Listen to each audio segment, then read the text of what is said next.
So yeah, that's where I'm at. How about you, Steph? How you feeling? Feeling okay? Yeah. Ready to go?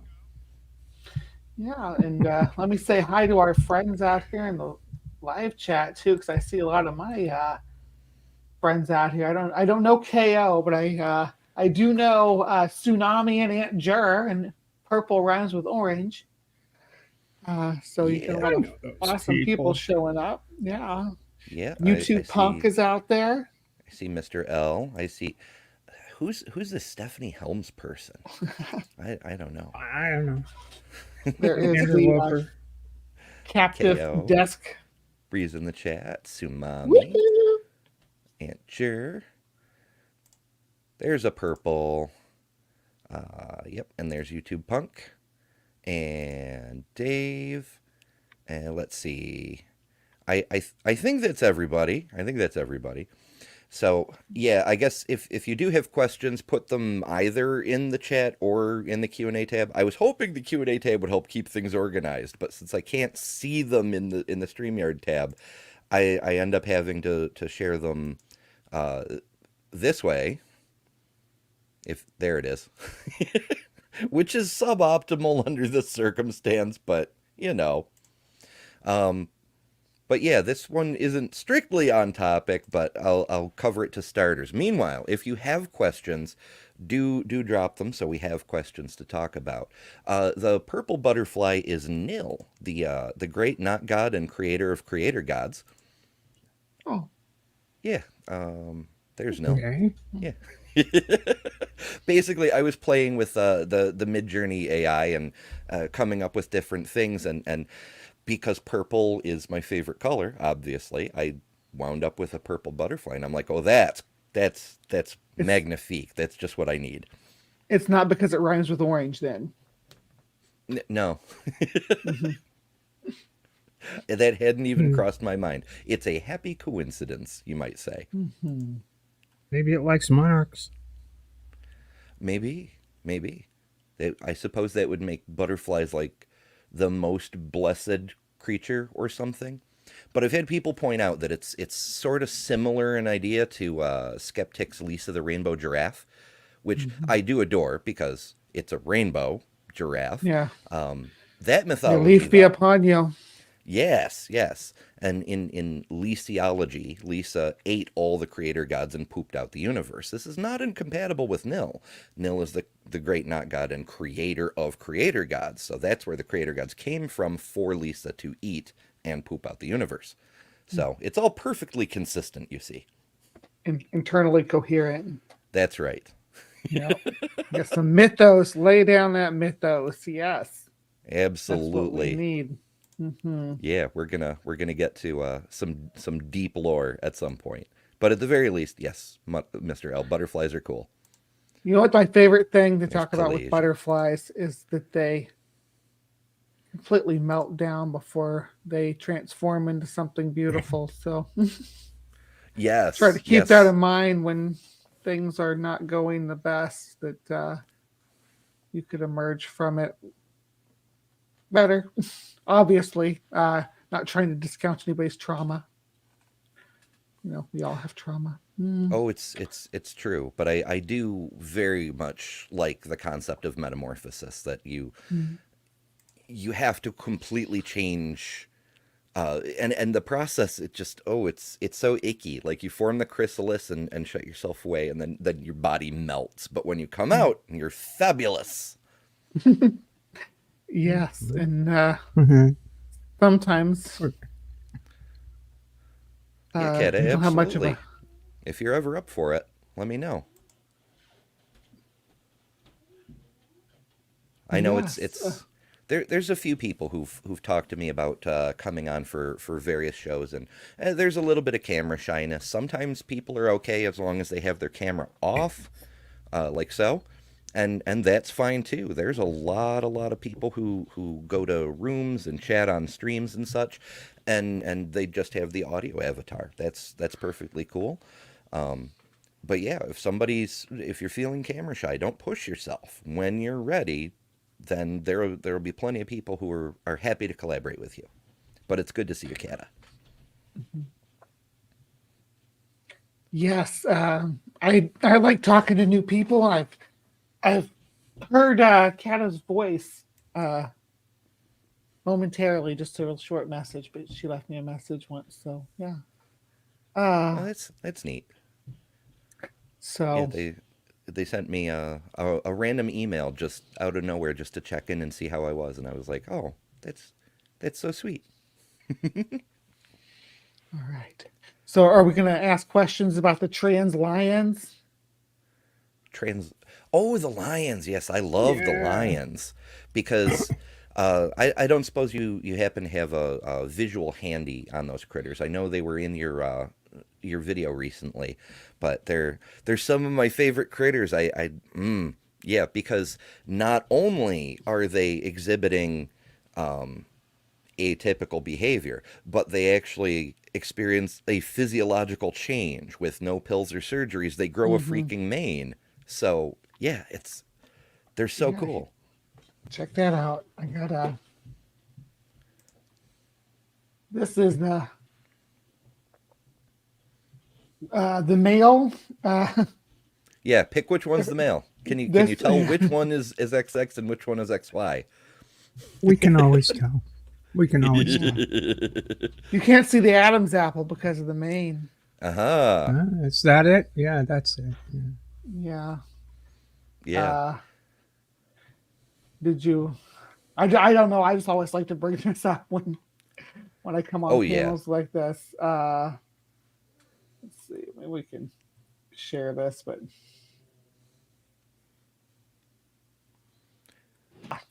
please go on. Yeah, I'm not sure. It doesn't ring a bell for me, but I mean, dragonflies are cool. I think so anyway, but I hadn't heard anything about that. So that's a new one on me. Well, Purple, thank you for the interesting little tidbit of information. The Yeah. ghost of Stephanie Helms just appeared. Well, it's Um, because Stephanie is also part god, you see, and so is both omnipresent and Aren't we all? sometimes invisible. Yes. yeah, she, she's a pirate ghost. Aha. The Fliege der Where's Hollander. where's my Flying Dutchman. Mm, there we go. Not There's Dutch. Not pirate emoji. Dutch. The pirate thing won the last vote, so that's our newest emoji because members get to vote on ooh, when you got emoji slots pirate. unlock. The members get to vote. So that's it. Doesn't show up well on StreamYard. It just shows what the thing is called, Yeah. but it's there. I assure you. Say No, Lovey. Regis, it's an effect. I fade when I want to get off screen. I fade out and I fade in. I could just sort of sink and rise, or Yeah. You got to make your rock back and forth. I'll yeah, have to work on something like poofing into smoke the way people do in movie special effects. That might take me a minute though. Yeah, it'd be cool if I could could go like do. bzz, bzz, and have a swarm of bees come and just take me away when I disappear. Oh sure, like I've got I'm still working on it as a controllable effect, but I've got Nil swooping by my screen from time to time, and eventually I'll use that as a transition. It'll be fun. Yeah. And Um, flutter by. Regios, where did I put that comment? We may be looking at the rationality rules video. We're actively trying to avoid that because we don't want to give Steven I attention. But yeah. I but would yeah, rather if not, but yeah, if we run out of if I questions, do then talk about it, I'd rather that be the topic that we're here to talk about. Right. That way we get mhm. because if because it's going to take my full attention to freaking. I watched me and Steph watched part of it last night, so Mm. um, and I'd watched stuff about with the stuff with Forrest and yeah, it's anyway. Let's get off. Let's get Yeah, off I of Yeah. spent what a we. half an hour. I spent a half an hour on 5 minutes, which on the 5 minute preamble that Steven did on the thing, and that was Mhm. enough for me. I Yep. mean, you Yep. can Yep. go Yep. Yep. Yep. watch that, but Purple says seagulls mate for life, including lesbian couples who will do the mating dance and build nests together. Albatrosses will do that. Yeah, I saw in what was it?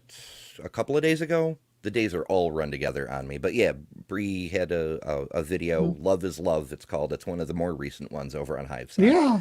I talked about Yeah, the lesbian lions, I think. Or did I talk about the lesbian lions on that one? yeah, they were in there. Yeah. So Yeah, fun stuff. killer eyelashes on the killer kitty. Scott says, I'm depressed this evening. Can each member of the panel attempt to cheer me up? Sure. Tagging me doesn't do much good when you're in the other live chat, but I can see it in StreamYard because we're simulcasting. So it's fun that way. Um, something to cheer a person up. How about some happy faces? Maybe. Sure. Yeah, I mean it's some. Ooh, actually, I just made a new animation. I gotta turn off. There it is. I need my full screen for this one. Um, actually, yeah, I'll go full screen for just a second to show this off. This might be amusing.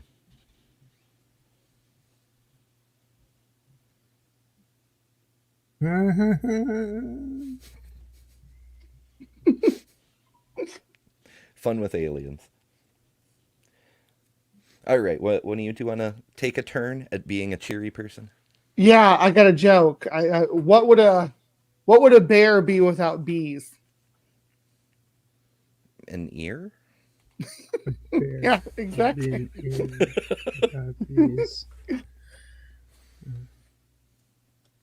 That was my bee joke. Yeah.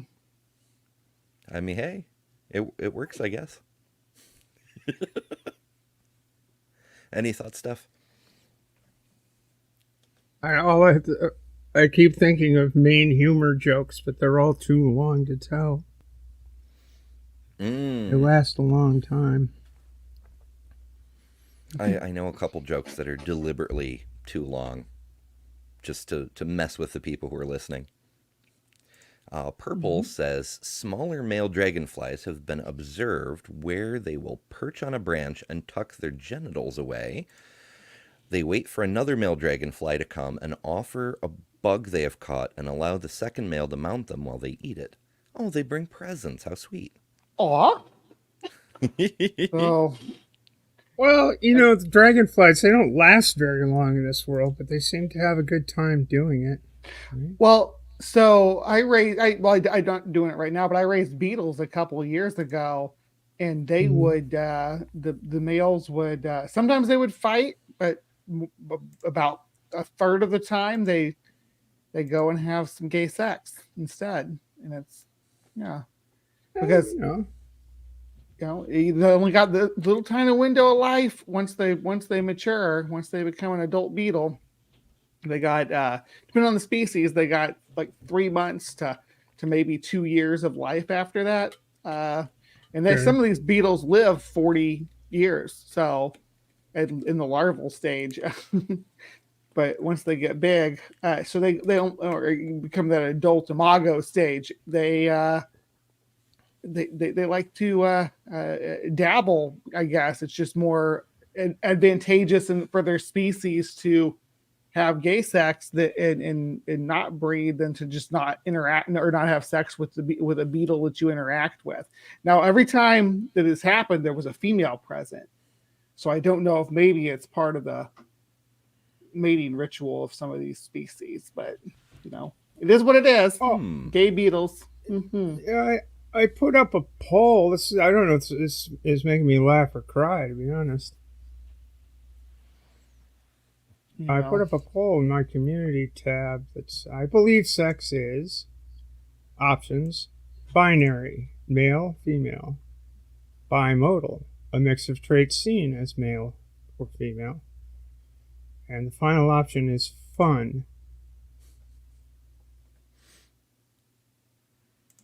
I'd be at the tempted moment, to... with 17 votes, we have 41% say it's binary. 24% say it's bimodal.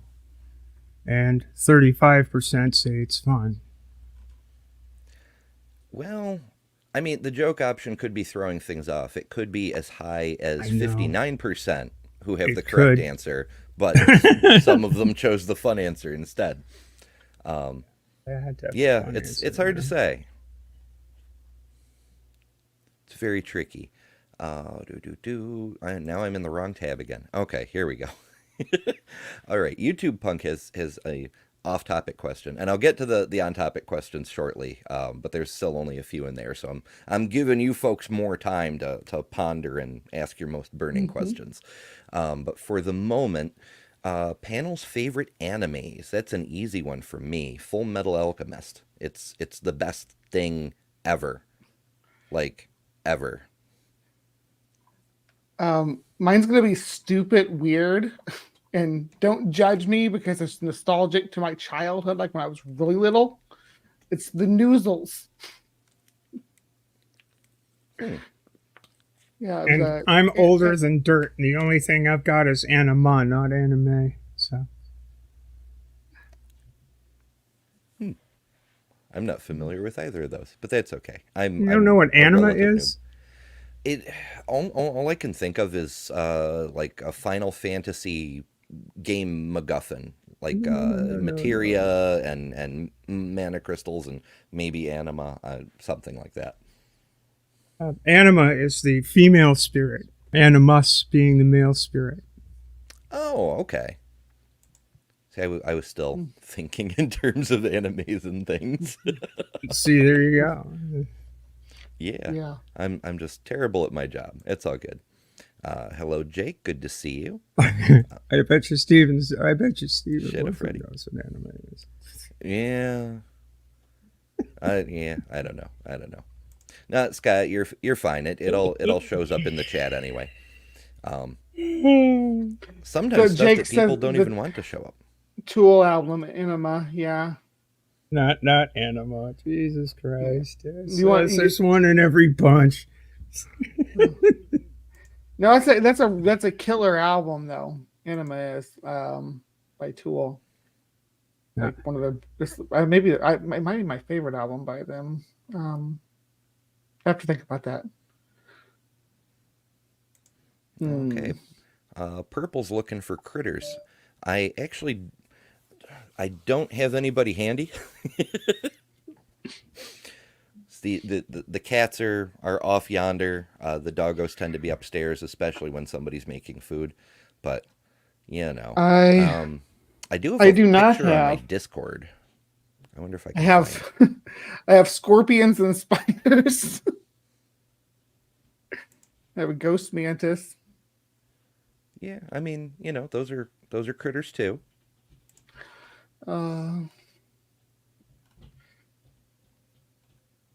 But okay, if I hit open in browser and then I hit share and then let's see, what is that one? Okay, there it is. And then I go back over here and put it in the stream. There we go. There's some kitties. That's their couch now. They have decided. It's the kitty kingdom. Their castle. Their castle. Yes. Actually, they have one of those upstairs, but they like the couch better. So, whatever. Yeah. Cat's got a cat. My cats always liked boxes better than stuff that we'd buy for them. They're like, no, I'm gonna play in this box instead, or a paper bag. They're like, holy moly, having a fun time. The paper bag. Did Stephanie turn invisible again? Yep. I did. Invisible stuff. Yep. Reveal yourself, sea witch. I fade in and out. Speaking of, Lena says, "Why are you so amazing, Jesus Stephanie? Christ. Don't you feel remorse for how you make us all look by comparison?" I mean, what's one to do with something like that? Thank you, I guess. She was trying I've to got shame many you. things to feel remorse over. That maybe that ain't one of them. I see Kyle. Good to see you, Kyle. You still have to email me. It's a separate topic, though. Let's see. Is it about space? Qatar. Catching these, LJ Stonehead Stonehead. I don't know what that means, but hey, welcome. are you catching these questions, these on-topic questions as we go through? The ones that end up in the Q&A Capturing them? tab. Yeah, they go in there. Did you Their finally own get the little Q&A separate tab box. to open? I got the tab to open, but it's well, not in StreamYard, on YouTube. It's not showing as a separate tab in StreamYard, so we have to get creative. Such is life, though. Full Metal Alchemist, absolutely. Majestic Beck knows what an enema is, which is, I guess, close. Yeah. I mean, Yeah, I've heard good things about Avatar: The Last Airbender. I watched some I of that. Yeah, I didn't know I if it was haven't seen it considered myself. anime though, because I thought the production studio that put it out was like Nickelodeon or something. I didn't know that it was, or not Nickelodeon, Cartoon Network. Something like that. I didn't think it was actually from Japan, and it has to be from Japan, a Japanese studio, to be considered anime or something like that. I don't know. I don't know the rules for what's anime. I'm not a big anime fan myself. That's why I had to harken back to like preschool anime in order to cite my favorite. Yeah, I don't get to see very much. And in fact, the Full Metal Alchemist is from years ago when I actually watched television. So it's ishy, but we work with what we've got. Oh, let's see. We have a I guess that's Five technically a dollars. super chat from Majestic. Thank you, Majestic. I appreciate that Thank very much. you. You rock, All majestic. right. Alleged dollars. Majestic Yeah, feedback. yeah. Majestic P Love the back. smiley face, and The also one other of the Beck is here. Becks. Yes, One of we the have Becks. we What's have the both back? Becks today. Is It's a there Beckful. It's a Beckful audience. Pack of Becks? Yeah. Yep, many Becks. Okay, so we've got a few questions in the various chats. So we'll start with the one that was here before the show. I have to put it across my face because I don't have anywhere else to put it with these ones. It says, I support trans people, but there is a lot I don't understand. Can we start with what does it mean to be trans? So the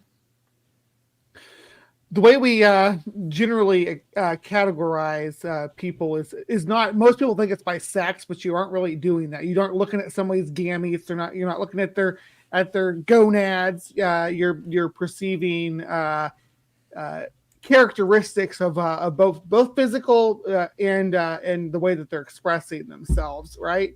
And we call this gender.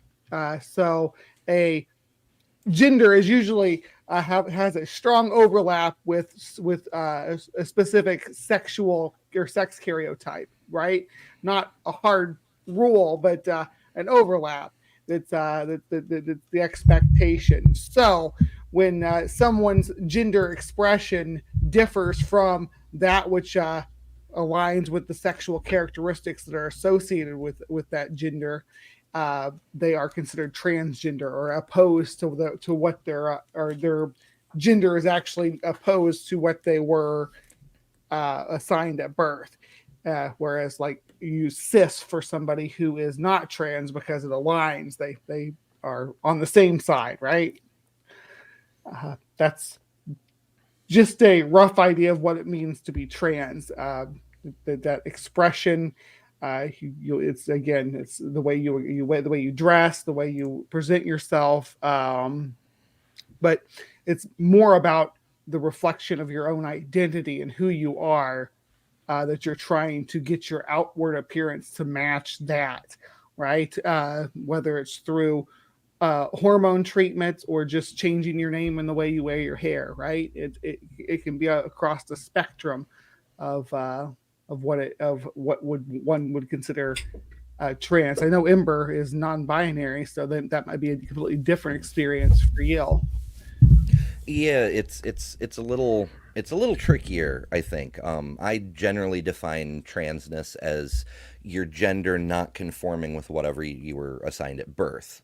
Sometimes you actually transition, but that isn't necessarily required. Like, I suppose in my case, it would be more trying to minimize the dysphoria of not looking like I feel like I should, kind of thing. Um, a lot of options haven't been available to me over the course of my life, so there hasn't been that much change, but if the options were available, I would use them. So, you know, my as I've mentioned before, my oldest is also non-binary, and they go for more of an androgynous appearance because that's what makes the dysphoria go away. So it's for some people there's the pursuit of the euphoria of matching what you want to look Myself. like, but for others it's a matter of dispelling the dysphoria.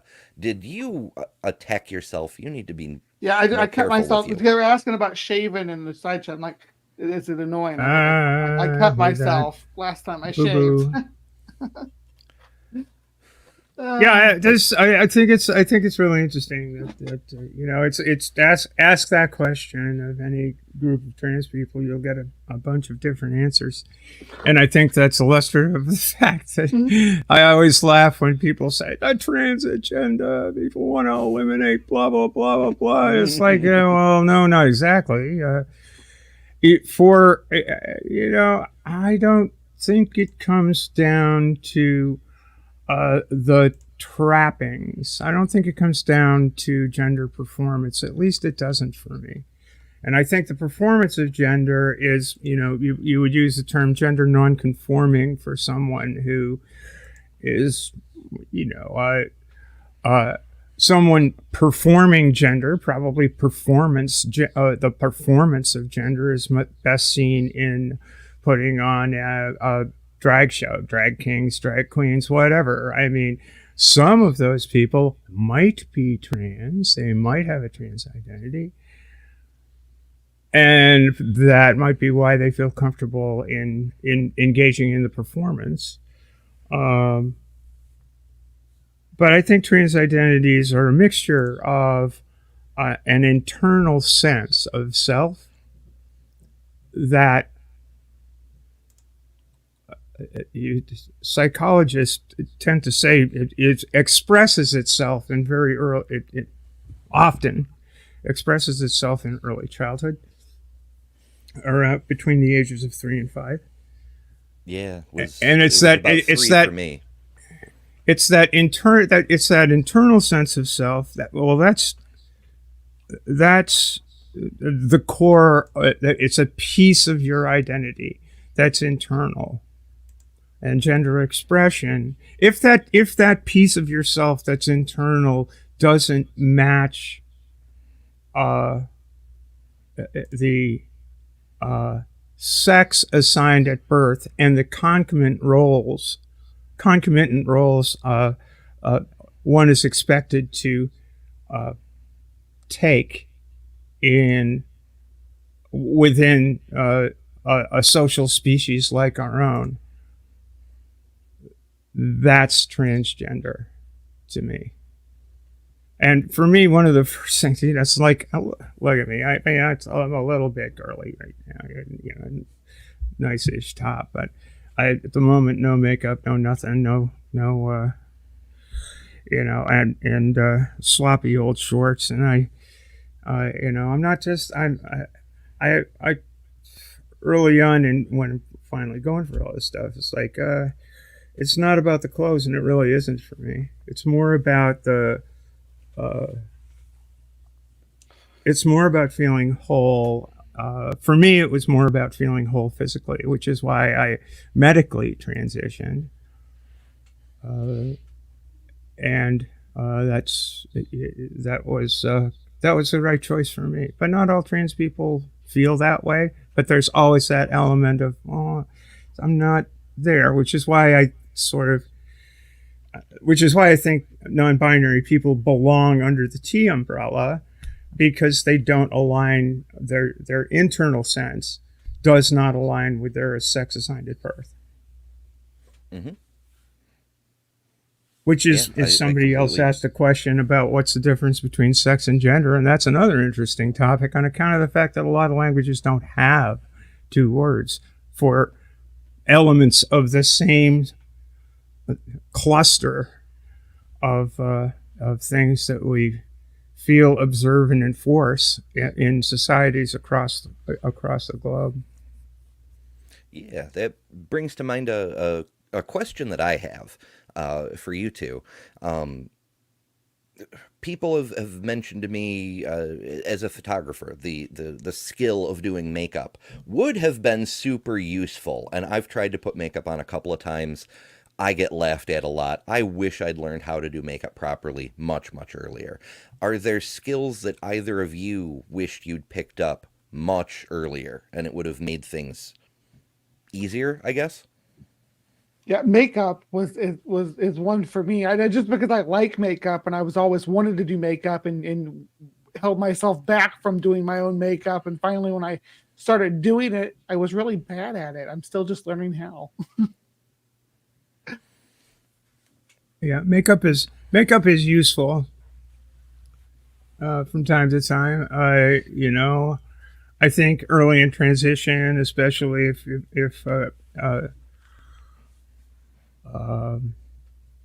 don't have any trans guys on the panel. I don't suppose that is. It's definitely different.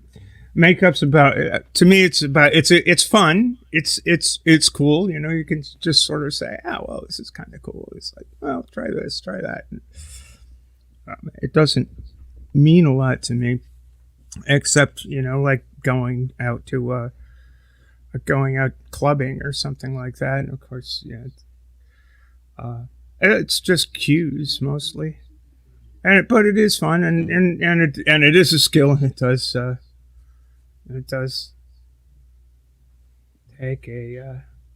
take practice to get it right. Oh, silly back. We love you too.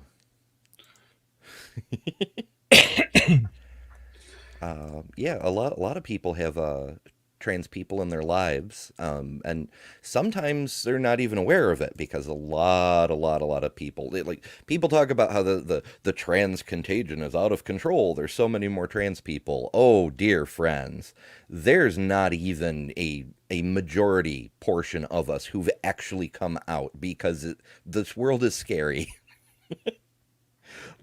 Yes, I talked to so many people that message me in private chat, DMs from people around the community that are going through things gender related that maybe they don't feel comfortable talking about publicly. But there are a lot of voices that are actually part of the trans community that are just quiet. Not everybody's as loud and bombastic as I am. Mm-hmm. Yeah. It's one of the reasons it's important for those of us who feel comfortable standing up to stand up so that other people can see they're not alone. That's very, very important. That's a big part of why I'm open about it, because I'm at a point in my life where it doesn't matter. I'm not going to drive any romantic partners away because I'm not looking for any. But also, the social consequences are within the range of acceptable risk. I don't live in a violent community where I'm likely to get strung up or something like that. But as far as appearance, though, nobody owes anybody a particular kind of presentation. Some people never have the opportunity, whether it's financial or other, to have surgeries, or access to hormones still isn't universal. In my case, I have to finish smoking before I have to finish quitting smoking before I can even consider hormones because uh, I'm told that I will have a stroke virtually immediately. Oh no. Yeah. You need to, yeah. I mean, it is a risk. Estrogen has a risk. The principal risk. I'm not a physician. Don't take this as medical advice. But uh, any course of hormone therapy has risks. Mm. One of them is DVT for estrogen therapy. So that is something that you need to look at your clotting factors and a whole bunch of stuff. And that's a lot of things that people don't understand in transition is particularly medical transition is it's advisable to do it with do it carefully and understand the risks. And the thing that's curious is the um, people who really don't understand the topic don't understand that we do actually work with our physicians and with labs and monitor the blood work carefully. Some of us have to because our sports organizations insist that we do. Yeah, yeah, very much. And I mean, blood chemicals are always Going tricky live right business now. Uh-huh. and Hello. modifying things. Hello. I can't hear you, but hi. Hi, I'm Cool, looking cool. for something. Sorry. I just wanted to Is that your son that you periodically mention? Yes, that's my boy. That's Ian. He's feeling pretty floaty, I think. come on, say hi to your street boy. Yeah, All right. Love Cool, you. cool. love you too. Yeah. He just wanted to pop in and say hi. That's good. Yeah. Yeah. Yeah, it's always neat. My kids used to do that, but Yeah. they live with the other parent, so it doesn't happen so much anymore. I got But kids that live with the other parent too, so I get it. We mm, would talk. We're going to see the Ninja Turtle movie this weekend, so we were talking about that earlier. You know, we're big nerds about Ninja Turtles. no, I it's grew up cool. with it, and then he did too. Different generations, but um, Yeah. and I still haven't seen the Barbie movie yet. Oh, Apparently, there's you should if only to piss off Ben Shapiro. yeah, I have to support the trans agenda, right? Which the Barbie movie is because It's there's a not trans even person in it. Is it? Do you there if you is, but if it's you not even. if you send in your ticket stub, do you get trans points?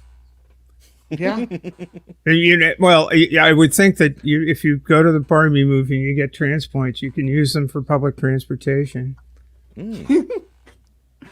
well, what were they doing about that Sound of Freedom movie? They were saying that buy tickets even if you're not going to go. Buy tickets for all your friends because it helps the cause or something. Crazy stuff. Yeah. I'm not sure I want to help that cause much. Yeah. Yeah, Yeah. It's It's off like topic. Sorry, I just it's all in my good. So It's we all have good.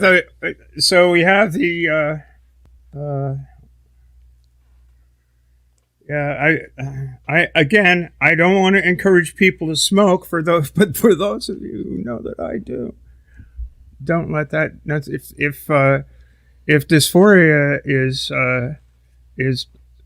strong enough that it's ruining your life, it's fuck the smoking stuff. Work with your doctor to work through that stuff. Of course, you're going to get told quit smoking. That's going to be the case. But That's I true. I transitioned. I started on hormones 25 years ago, and I'm not sure. I think I would have been less alive for not doing so. Yeah, For the smoking, yeah. that will kill me. I'm not saying it won't. I'm not saying it's a good thing, and I'm not saying I'm stupid for continuing to do it. But that shouldn't be the determinative factor. for anybody. And I know I'm blurry, but that's the way it goes sometimes. Yeah, Well, your it's your. camera seems to. She's It got a got lot of confused for a minute. random ghost powers. She can disappear and turn blurry. She's like a Sasquatch that way too. Really. Oh yeah, Yeah. yeah. They It's a turn neat one. blurry when the camera hit them. So Aunt Jer has a couple of questions. The first one is, what question should cis people stop asking trans people? About our genitals. About our junk. Yeah. Yeah. I Did think you have I think the that's surgery? that's Like- definitely the number one. Is Like people wanting to peek down your pants. me and Steph have talked ad nauseum about what Bill Maher, right? Bill Maher obsessing over Leah Thomas's penis How big's your recently. dick? And What the fuck is wrong with you, dude? even people who aren't trans get hit with like Michelle Obama. Like, oh, she's got a dick. Look at these pictures that we photoshopped and whatnot. But people that just, it's gross. It's weird. To just do that just to strangers or about strangers. It's like, oh, it's okay because they're trans or something. It's not. It's like what Bill Maher was doing. That's like, you wouldn't sit there and talk to any other elite athlete and say, hey, tell me about the other athlete's genitals. Just tell me about them, and expect to not be like, oh, what's wrong with this person? But because it's a trans person, and the cisses are fascinated with our anatomy. It's you go into the locker, having a post game interview with some NBA star, and you start asking them about one of their team genitals. Oh, could you describe it for me? I mean, how big is it? Oh, baby's arm, man! You should see that thing. Woo! Yeah. What the fuck? That's how he was acting. When he thinks he's a comedian telling jokes or something, it's like you're just being gross and weird. You all have to claim Bill Maher. I know you're always talking about how Matt Walsh is my generation stuff, but Bill Maher's yours. Yeah, I'll take him. Yeah, he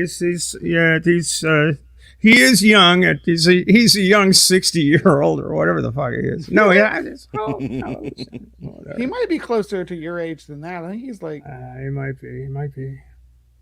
Maybe. There are a lot of shitheads in my generation, no question. Yeah, but there aren't a lot of trans people left from your generation, unfortunately.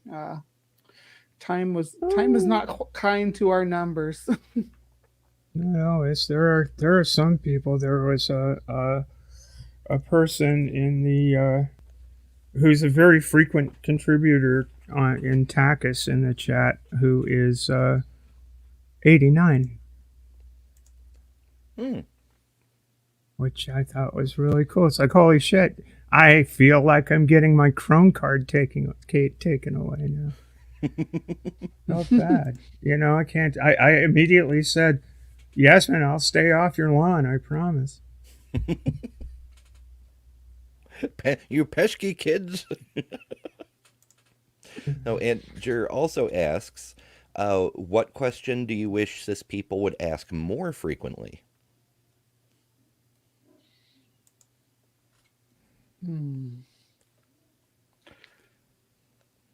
That's a hard one because I don't know how to tell people it's hard to tell people what to say. It's easier to say, because I want people to ask questions that they're interested in knowing, as long as they're not like creepy, as long as it doesn't come off as like you're creeping on them as like a creep. I got Bill Maher in my fucking head and I can't shake it. Sorry. It's fair. But that's fair. But yeah, I want people to ask the questions that they want to ask, to know about us, to know about us as when it comes to being trans, to when it comes to just being people, to becomes to being activists. Because I mean, we're not all activists. That's kind of the joke, right? That every trans person is an activist because we have to be, right? It feels that way sometimes. Because she disappears. That's Yeah, I the come and best I way go. to get around that. Yeah, Cheshire stuff. I mean, I think what I think normal conversation is kind of the thing, really. You know, are you doing okay? How's your day? How's it going? How's your life right now? How's your Hmm. is there anything we can do? Are there things that you're really concerned about? You know, just take people take people for who they are as people and work with them on their problems and realize that we do have special problems. Is there anything I can do for you? Is there anything? Are there problems that you see that you know that you'd like to make an ask about? Um, and as far as it's the the most obvious bad approach is about your junk. Hmm. Uh, but you know, I'll tell you what some of the most valuable things that cis women, particularly, uh, have asked me about is or given me advice about is how to be better. You know, just advice. Are you having fun? This is here. Have you seen this? Have you done that?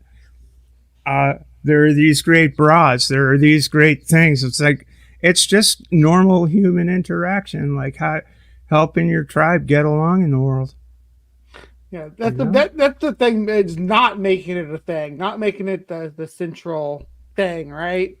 Um, when you engage with me is the main thing. You know, we're people we're as diverse as any other demographic, really, as far as like interests and the stuff we want to talk about. Not everybody, despite what the right wing media wants to tell you, not every trans person is going to be an expert on, the laws and the medical literature and all this. They're just not. Most trans people are just normal folks, so it's probably cool not to approach them about the topic unless they seem to be someone who's interested in talking about it, like the people on the screen right now. So like if there's like a trans person at your office or wherever you work, don't make it a thing with them. That's the best thing you could do. Just like treat them like their gender that they're expressing to you and that they want to be identified as, and just leave it like that. Unless they seem like a person who wants to be an activist or who is engaging out there. That's just my 2 cents on it, though. Mm. Yeah, it's kind of my general direction too. Is there's this tendency to either treat you like an object, as in a library book, like you stop being a person and you just give me info. I want to know about this. I want to know about these studies, and like you're supposed to know all of knowledge about all of transness or something. Or alternately, you become a physical object and they get really, really obsessed with what's in your pants. Like, I've encountered a number of people who don't realize there is such a thing as non-binary. They think you're either a trans woman or a trans man. So they see how I look, and then they want to know if I have, innie or outie plumbing. And I'm like, that's not even Yeah. relevant. Like, a Yeah. person's plumbing literally only matters to two people, unless they're poly, the person themselves in how they go to the bathroom, and their partner in how they do what they do. It doesn't matter at all to anyone else. So I don't get why humans are so obsessed with it. Can I talk to this trans activist Narrative conversation that seems to be going on? Can I speak to that a little bit? I mean, first of all, not every person who's trans has to even. Not every person who's trans has to even be concerned with doing it. I mean, the act of transition in and of itself is somewhat, not somewhat. It's a radical move for anyone's life. People, it's like, do you realize what you're getting into? and I suppose I've talked with Ben and Beck a little bit about this, how it works on both sides. I think that trans men are affected by misogyny as much as trans women are, just as I think that men generally are affected by misogyny just as women are. The masculine expectations of a man the masculine expectations of a man are tough, and all of that. The societal expectations of the perfect woman are enough, but you don't need to. If you're trans, this is the challenge. If you're trans in passing, you don't have to worry about much. You know, you don't have to be an activist, but the problem is that society makes us all activists in a way, because the minute somebody finds out we're trans, there are going to be a ton of people that just hate the idea of trans people existing, jumping up in their grill and getting into their shit. And that makes it very, very difficult. To not at least have, in one's own self-defense, an interest in speaking to your friends to have and asking them to have your back in a situation when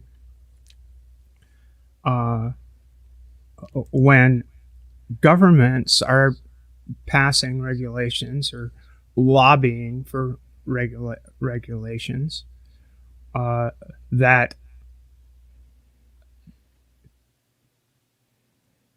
take away a right that you already have, and put you in a special category to be restricted in the ways that you can exist in the public sphere. Let's not call it trans. Let's call it something else. You know, some other social instance. Could be race. Could be gender generally. Could be national origin. We've all seen, you know, no Irish need apply times in the United States. But wouldn't you think, is being Irish a political statement when your rights are being taken away? No. So it's curious that to me that people see those of us who are willing to throw away the coziness of the closet, which is quite cozy, to speak out and urge people to stand in opposition to injustice, to call us activists for it. It's self-defense. It really is. I didn't say anything about, like I said, I transitioned 25 years ago, and basically the first 5 years of transition are pure hell. It's puberty all over again. It's all that bullshit. It's learning how to walk in the world. It's working. Learning how to dance in a different way just to be accepted. It's learning how it's learning how to be comfortable in your own body, which is changing dramatically. Yeah, no kidding. There's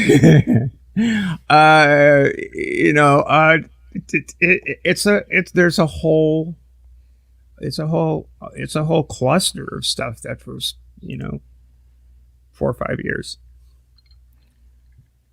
But after that, it's great. So I had basically from 1998 to 2003, it's like, that was all that struggle. And then from 2003 to 2018, I really didn't think about it very much. I just got back into doing my stuff in my real life and all of that stuff. And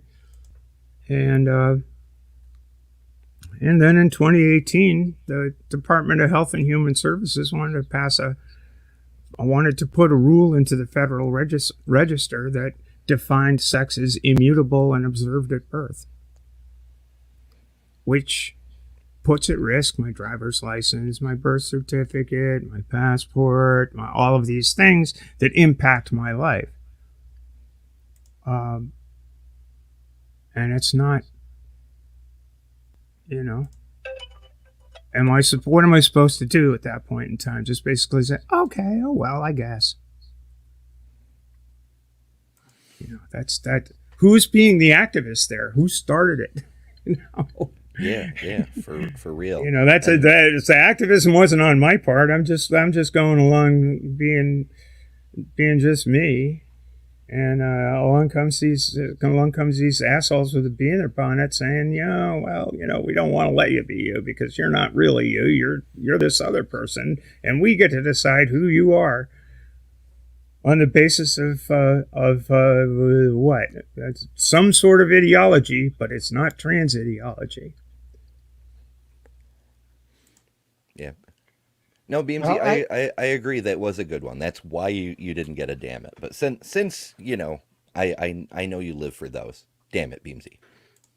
I hate to be a party pooper, but I have a premiere that's starting in like a few seconds, so I do have to dip. But it's been a good conversation, been good questions, and y'all don't feel obligated to wrap up on my account, but I do have to bounce. So be kind and take care, all. Okay. Everybody, go show Bre some love at her premiere. That's for sure. Yeah, actually, I can probably. Bre, do you have redirect turned on? Since for some reason we have to like enable a thing to let other people redirect to our own streams. I thought I did, yeah. Okay, let me check here. I may be able to put in a redirect so that once we're done here, everybody else can go. Yeah. It's not. YouTube's being ridiculous. Yeah. Wait, no, I have to type in HiveSci. I'm trying to type in Bumblebee and it wasn't working. Mm-hmm. Is it Creation Watch that's coming up? Or no, Cryptic Corner. Yeah. Okay. It did let me add that. So, assuming. Awesome. Yeah. Yeah. So we won't catch but the if premiere, you guys are but still, we'll be over. Yeah. Later. Well, if you guys are still chatting when it's over, I'll come back in. Yeah. Great. Cool. I can go on for a while longer. So if people have questions. Oh yeah. We've got lots of good stuff. There was actually a good maybe point Klein Creek will show up and ask questions. Doug, you're out there. You know. He might. You never know. But yeah, Beamsy, you made a really good point. The 3 people and their doctor. It's a thing that I have to tell people from time to time. No one is entitled to your medical history. If they ask, as other people have mentioned in the chat, are you pre or post-op? What were you born with? What's in your pet? You don't have to tell anybody. Nobody's entitled to that information, except your doctor and a person that you are sharing those parts with. So yeah, that's a very important thing, and it's true for more than just transness, by the way. No one is entitled to your medical information. Shadow Freddy Fazbear says, if you know, would you rather have unlimited bacon but no games, or unlimited games but no games? I can't say I know. I suspect it's a Five Nights at Freddy's reference, but I don't know for sure. Let's see. We had another question that was specifically for Bre, which I guess we should have brought up sooner. But I didn't realize that Bre's premiere was imminent on us. And then we have one from Aaron says, I think that might be French. I'm not sure. Yeah, I took 1 year of French, and I don't have enough French to. I wonder if I could put that into like Google Translate or something. Might be Spanish. That's how little I know of those languages. Let me see if Google Translate can help. I did see one spin oh, by okay. about. It's apparently it looks like it's a version of Dragon Ball Z, but possibly in Spanish. I don't know. Okay. All right, so that's it for the Q&A tab. The other question was, can Bre talk about leopard slugs? And if Bre does pop back, we'll try to. There was an assertion back here that sex is binary, or at the very least trinary, and not bimodal, which I think I don't know. I'm happy to talk to that issue because I think it's how is it binary? How can it be binary? Yeah, yeah. I mean, even if you reject transness for whatever reason, you're Yeah. wrong. But even if you do, you still have to accept that intersex people literally exist. Like like Steven says, it's a small percentage of the population. It doesn't matter if it's one person. If one person exists, they exist. It's not even controversial. So I don't know about any of that. So somebody else was asking the fundamental question: what is sex? What is gender? And how do you split the two? We or talked to that. We addressed that a little bit earlier. But to me, sex is sex is a biological component that they're biological markers and indicators of a concept that we call male or female. Like, we expect females to bear children, to produce eggs, to produce large gametes, and bear children. We expect male to produce small gametes and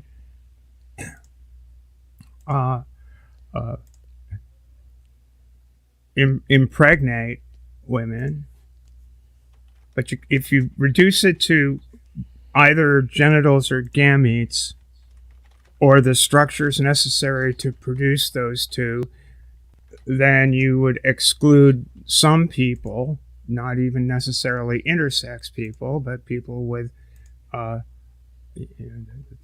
lack the capacity to do either produce gametes or carry children to term. You take them out of that category of sex.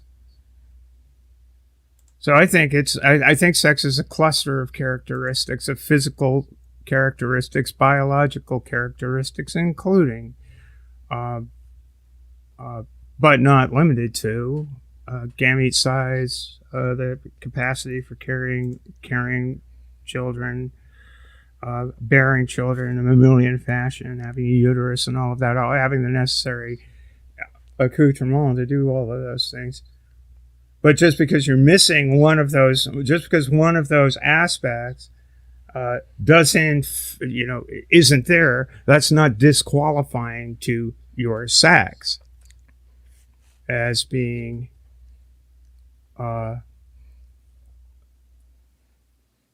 if the cluster of other, if the preponderance of the other characteristics are sufficient to cause the person to be perceived as male or female, that should be good enough. So in that sense, I don't think it is I want to just pop this up. I mean, this is the Matt Walsh, Stephen Woodford argument in terms of binary, and Uh, that this Jackson Wagons wonderful chart here shows how it doesn't quite work. And it's using the example of people with intersex conditions, but it's not. That's not even, yeah, okay, but there is, there is the possibility for people to be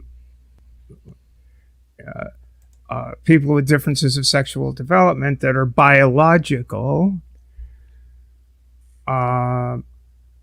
who don't fit into neat little boxes, which is why I don't think you can call sex binary. I think you have to say it's a bimodal distribution, and this is a lovely illustration of the difference between the two.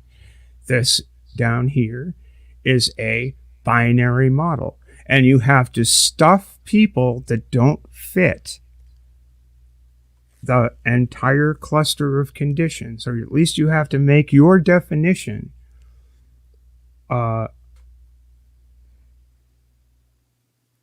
squishy in order to squish people into these circles, into the Venn diagram here, and stick a male. If you say Y chromosome, you got one Y chromosome, you're male. Okay, fine. Well, you may have a Y chromosome and you may have CAIS, and you do not look male, and you were not raised male, and you do not think of yourself as male, and you never have from the day you were born, and sometime in your 50s, and this is the example that Stephen used, it's sometime in your 50s you have a condition, and somebody goes, oh look, this is kind of unusual, you're actually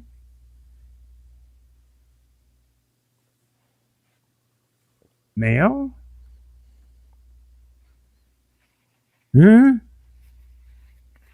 Likewise, this is the problem you have with a binary. You have to squish people into pre-programmed conceptual boxes when in fact nature is telling us it's more like this. There's a blending, it's a bimodality going on here, and in the middle you've got people over here at this end of the spectrum where all the equipment's working, all the traits are correct, the secondary sex characteristics, primary sex characteristics, all the way over here exactly the same, and we do recognize a biological difference between the two, but in the middle, in the fuzzy middle here, there are people that don't fit those things, and they're still people. Yeah, it's so important. So the minute you start saying, you're not a person unless we can sort you into these boxes, that's not a good framework for thinking about how to allow people to live with dignity in human society. And watch Jackson, this video. Well, and that framework, that's not just about trans people. That anytime they start trying to file people into categories, they always find out it gets messy. You always have people who will never fit neatly into any one category. Yeah, it's important to remember that the categories don't actually exist. We made them up. They're our descriptions for things. Nature doesn't work that way. I'd argue that sex is so badly defined that it doesn't really exist, not in the way people think. Now, of course, there's, very small-minded people who go, oh, a 5-year-old can tell, a penis from a vagina. That's fantastic. But in the same way we have trouble in biology separating where does one species end and another species begin, we have a similar problem with the dimorphism, because as we've said numerous times, there's a lot of different ways you can categorize sex. Is it by external equipment? Is it by secondary characteristics? Is it by gamete size? Is it by karyotype? Is it by hormones? There's so many ways. None of them have only two options. So it's not really a well-defined concept in the first place. Yeah, anytime you try putting people into, either this category or that category, you always wind up finding out that there's a lot of blurry gray area in the middle where a lot of people fit. Mm-hmm. And thank you for joining us, Purple. It's I know Thank it you was for a letting me join. kind of last minute thing, but yeah, good to see you. Little bit of side business, and Jur, if there's a person that is just totally unhandleable, the easiest, quickest way to reach me is on Discord. It doesn't always go quickly, depending on what I'm working on at the moment. Like right now, my Discord won't send me alerts because I've got streamer mode enabled because I'm live, but I check that more than I check just about anything else. If Discord's not an option, my email also works. That's right on the YouTube page. Technically, I do have a Twitter, but I'm almost never looking at that thing. But yeah, there's a few different methods if someone has to be dealt with and requires special attention. Well, Which yeah, just unfortunately happens from time to time. Well, there's been something going on with the chat, here. That one person was being obnoxious to some of the other people in chat.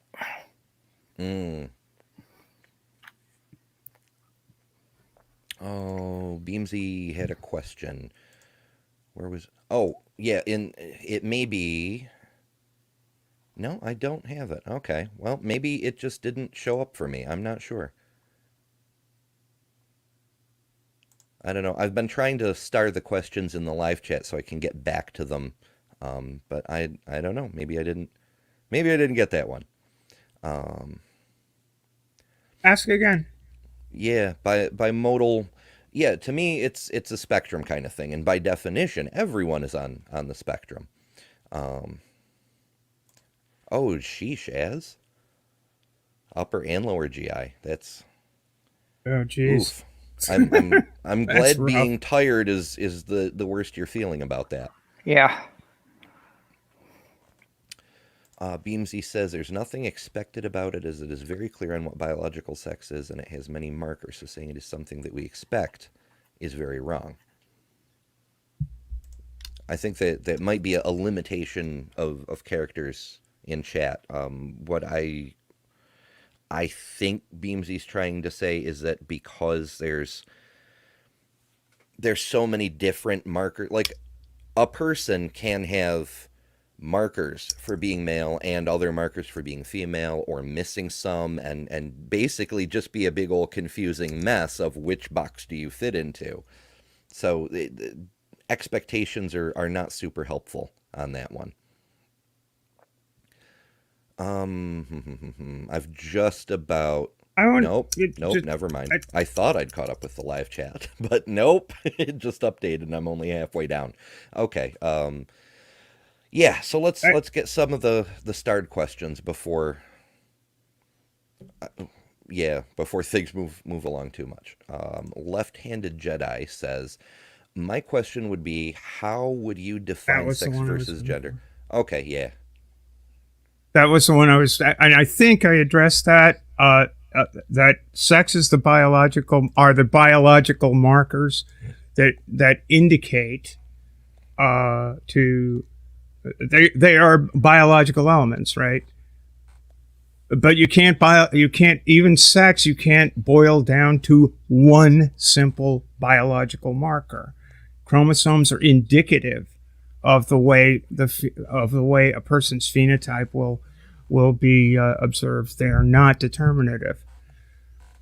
Hormones are another marker, but they are not determinative. They actually tend to be more of a marker in certain circumstances than the genes that are carried on the chromosomes, because the genes are activated by the hormone balance. And these are all biological. This is not social. I am not talking about social stuff. I am talking about the biology. So it is, to me, it's very, very difficult. And I think Forrest Velk, I would agree, it's very, very difficult to boil it down to one of those markers in isolation and say, this is the sex thing.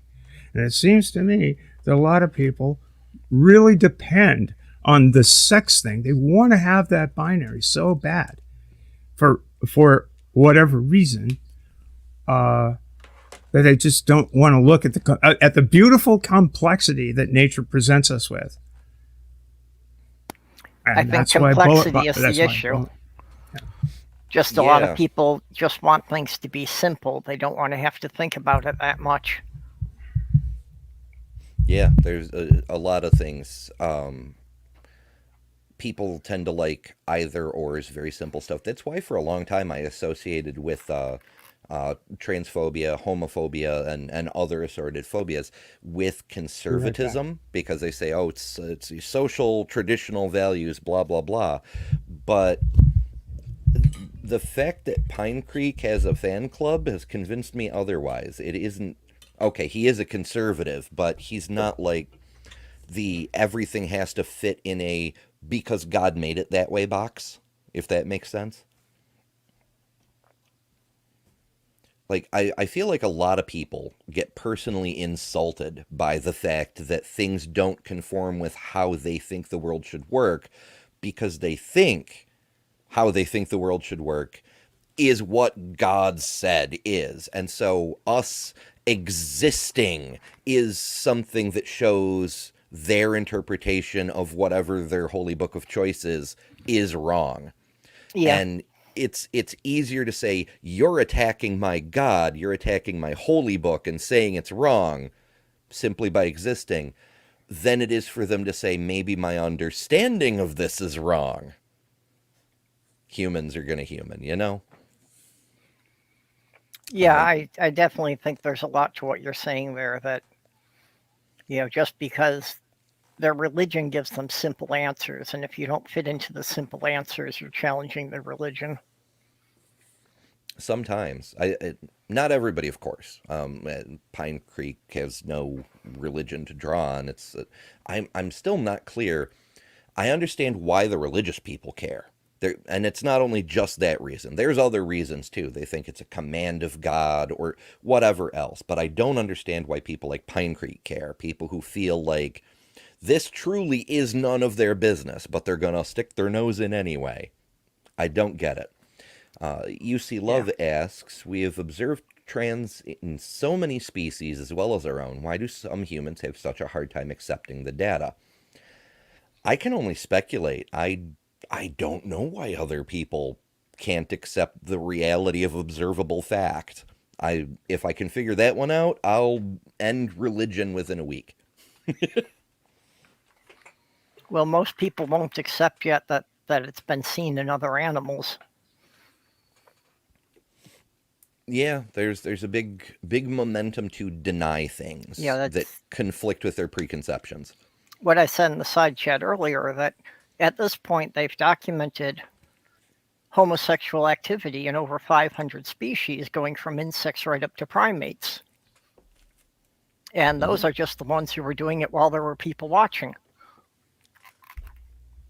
Yeah, and that's not always the case with a lot of species. Even though there are, you can find film of this, you can go on YouTube and you can search it and you can find, some of these animals engaging in same-sex couplings. People still don't want to admit that happens in nature. Yeah.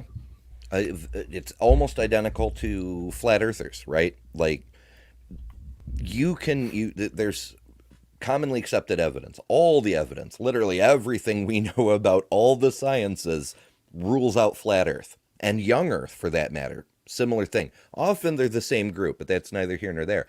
But you cannot convince them because they will not believe something that goes against their preconceptions. It's trippy as hell, but humans are going to human.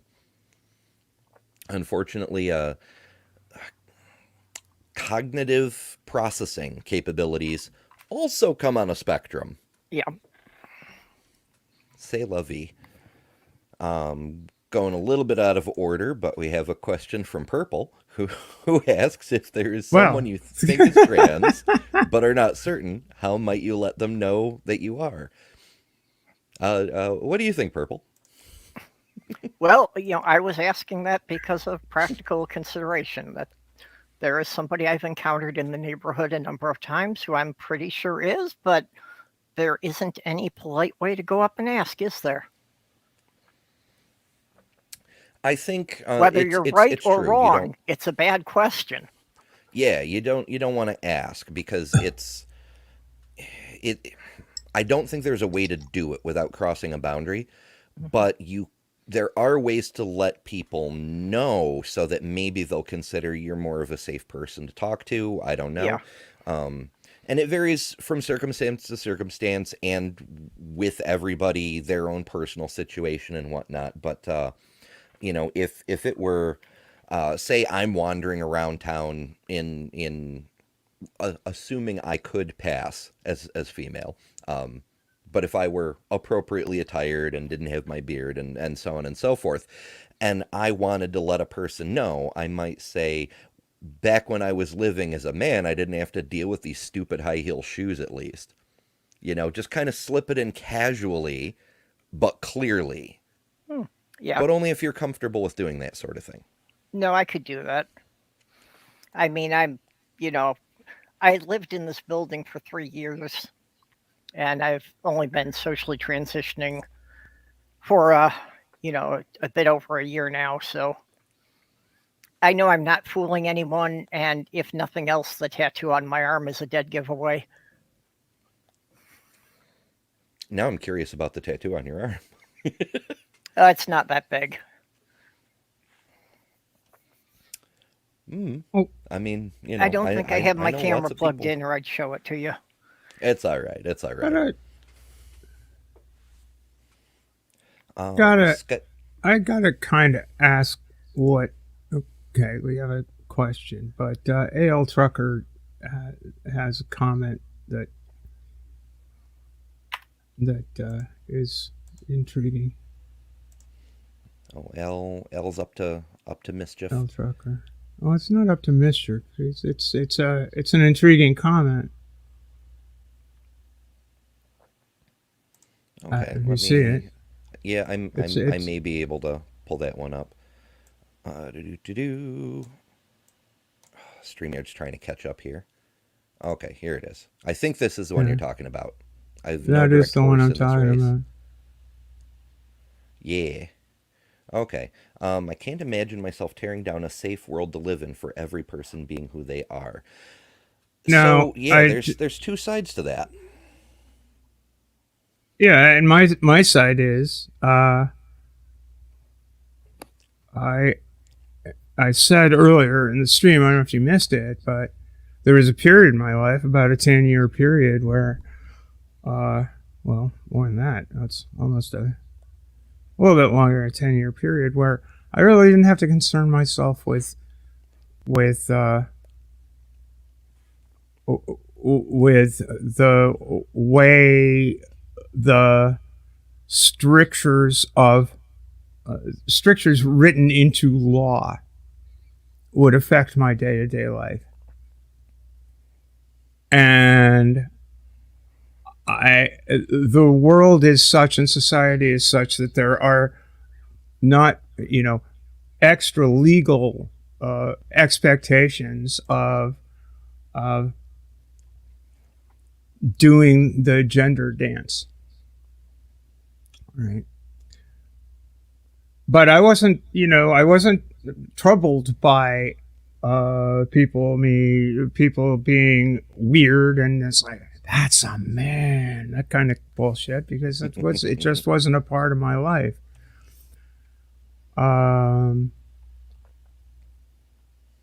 But there are certain characteristics about me, and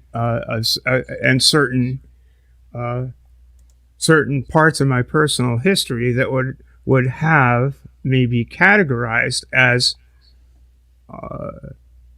both the sex and gender that I don't either feel myself to be or present myself to be in any way, shape, or form. In phenotype, I mean, I'll tell you honestly, I have no idea what my karyotype is. I may or may not be whatever my karyotype is. I simply know that the karyotype I was walking around in didn't fit who I was. So the phenotype I was walking around in didn't fit who I was. What my karyotype is, I've got no fucking idea. You want to test me? Fine, you go ahead. But simply because of phenotype, I was going to be put in a box by law. So I don't see, to the crux of the biscuit here, the crux of the question, tearing down a world to let people be who they are. What was happening in 2018 was putting up barriers to letting people be who they are. So in that sense, who's got the agenda? Who's got the ideology? Who's pushing a program against people who, for the most part, just simply want to live? That's the issue, I say. And I have a dog in the fight. I am at the tip of the spear. And so that's where I sit. Yeah, I would contend that the world is not safe for everyone. What we're trying to do is make it safe for people to be who they are. Yeah, obviously there's a whole lot of issues, and we're never going to fix all of them. Like, we can't stop volcanic eruptions and tidal waves and the occasional plague that sweeps through. We could handle them a lot better than they have been recently, but we can't stop them. But we, at the very least, can attempt to mitigate the amount of suffering caused by the actions of other humans to make the world better. Less suffering, more joy, more prosperity. All we can do is work towards it. None of us have, the magical god wand to wave and declare and things. And just call me Abby in the chat. It's not genetic makeup, it's genetic expression that makes the difference.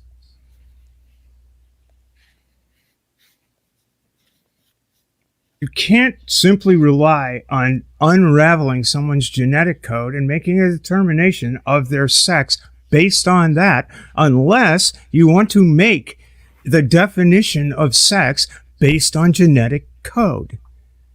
That is not how it's perceived. It's not how it's assigned at birth. It's not how anybody even looks at sex, except in a purely philosophical, from a purely philosophical point of view.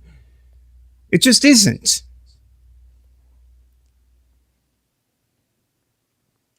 And people with CAIS are utterly, completely, and totally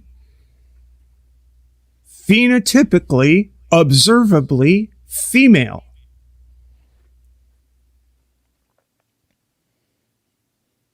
Yeah, and they are assigned female at birth. And, because no, it's not because of personal bias. It is not genetic entirely. It is a cluster of factors. And that is biological. Just because you say it's just genetic, that's you're defining it that way. That's not how biologists define it. Yeah, there's it's absolutely not strictly genetic. Like, as Stephanie was saying, you look at me, you could check my plumbing, you could check my hormone levels, whatever. But you don't know whether I have XX or XY chromosomes, because there are things genetically that cause the presentation to be different. Genetics is not the only determining factor. Gamete size is not the only determining factor. External appearance is not the only determining factor. There is no single one, this or that, in any of this. in point of fact, it's not even a matter of whether you have a Y chromosome, because you could have an SRY mutation, meaning you can have a Y but not develop male characteristics. Or you could have an S with a section from a Y chromosome translocated onto it. You could have XX chromosomes and still develop as a male. And then there's there's something like 15 different alleles that can be activated or deactivated erroneously that will either result in you being born with ambiguous genitalia or other characteristics of an intersex person, or as the opposite of what your karyotype says you should be. So, no, it's not just genetic. There's way more to it than that. The genes are just a blueprint to the body. It's the body that matters, and there's no single thing you can look at and say it's this or that. Because even if you put everything else aside, all the mixture and the fuzziness and the inscrutability of biology, and pretend that the categories we make up for things are somehow real in and of themselves, at the end of the day, intersex people still exist. So it is never, ever, ever an either or situation. To help with this, I'm putting a link in the chat to a map of gender diverse cultures. This will bring you to a PBS page with a lot of pins in the map, and you can scroll over these and click on some of them, and you'll find some cultures where they have multiple genders in their normal society. There's also a few places like the Guividerches of the Dominican Republic, God. I believe, Who who are a great example of someone who does not clearly fit into a box, because the word translates to penis at 12. These are a group of people who are all born appearing to be female, but when they hit puberty, some of them grow a penis. So, do you go by what they were raised as? Do you go by genetics? Do you go by gamete size? Because they don't fit any of the criteria. Do you I mean, raise them as female, and as soon as they hit puberty, suddenly they're male? Do you force transition them? None of the answers make any sense. And that's just one example of the many that are on this map. That's why I bring it up so often. Okay, enough ranting at that person for the moment. Yeah, exactly. Yeah, I'm not. It's now getting into a tit for tat, and it's just kind of ridiculous. Yeah. And I just think, I don't want to rant. I just think, do a little bit more research, man. And Ember's provided some stuff. There's lots of stuff out there, and I'm focusing on. I don't understand. To be frank, I do not understand the resistance, the utter dedication, almost with religious fervor, to a binary.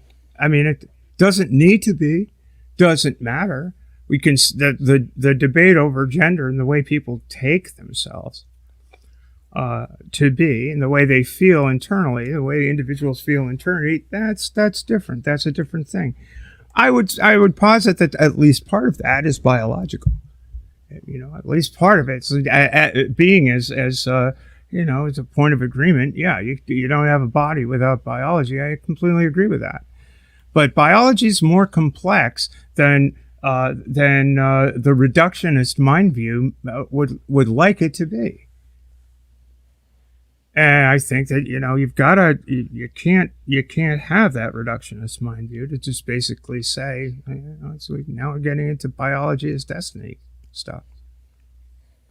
That's that's valuable talking point. I want to get hostile about it, and I don't want to rant. I really don't. But I don't see the point of dying on the hill of it's got to be a binary, because it absolutely is, when it just doesn't seem that is the best model to address the complexities we are presented with in the real world. Well, even with biology, you do have people who are born that have some male and some female physical traits. I okay. I'm gonna address this, and the last I'm gonna say, what the hell is a trinary? What you appear to be saying, I get it, but what you appear to be saying, and you can correct me if I'm wrong, but what you appear to be saying is if subject A does not fit into circle A or circle B, then subject A must fit into circle C, according to some definition of traits that make up circle A and circle B, male, female. And then you have the circle in the middle that says, we don't know, right? And that means you're going to have to define exactly what traits are those that say, we don't know. That's why I find this is a mindset that requires putting people into boxes when it's unnecessary, when we can just view sex in its biological components as a continuum from what we mostly call male to what we mostly call female. There is no need for a separate category when you can't draw the boundaries adequately between what constitutes male and what constitutes female in the first place, except if you do it arbitrarily on the basis of one particular biological marker. Well, and saying trinary is basically just saying, well, instead of 2 boxes, you have to fit one of 3 boxes. But again, you're not going to find people who fit specifically into each category. There's going to be a lot of bleed over. There's going to be a lot of gray area in between those. Mm-hmm. It reminds me of a meme that was running around recently, and I was looking for it while you were talking because I thought it would be useful, but I don't know the keywords to find the stupid thing. But it's basically a picture of a student sitting in front of a classroom, and there's a blackboard, and then there's an instructor, and half of it is what I learned in 6th grade, and the other half is what I learned in college. And it shows, with mathematics, like, you can't, you have the basic order of operations, but then in college you get calculus, and with physics, like, humans can't fly or something like that, and then in college you learn, you can if you have the proper equipment and force, velocity, and air resistance, and all those things. And it shows how what you learn in lower levels of education in grade school are very basic, near misunderstanding levels of a concept, and what you learn in college is a much higher, more expansive, more nuanced view of all the various subjects. And that's why I wish I had the meme, because I'm terrible at describing it. But it shows that on every other subject, what we learn later on in higher education is way more correct than what we learned in grade school. But the very last item on the list is, in grade school you learn there are boys and there are girls. And then in college you learn gender is a spectrum. And that's the one out of all those options that the student flips out about. And that's exactly what we have going on here. Yes, when you are in grade school, you learn something that is so basic, it is basically misunderstanding. It's such a... I don't have another word for it than basic. It's to the point of being factually incorrect. It's imprecise, inaccurate. It lacks the full depth of the thing. So to look at the higher level knowledge, the science that's been coming out, the fact, all the information that everyone is presenting, and go, nuh-uh, I learned in 3rd grade different, and suck your thumb, is just not helpful. It's not productive.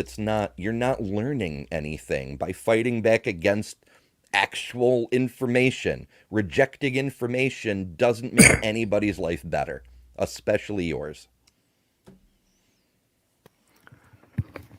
Well, and if you go on to college, one of the things you have to realize is that a lot of the stuff that you were taught in the lower grades had to be simplified for you at the time.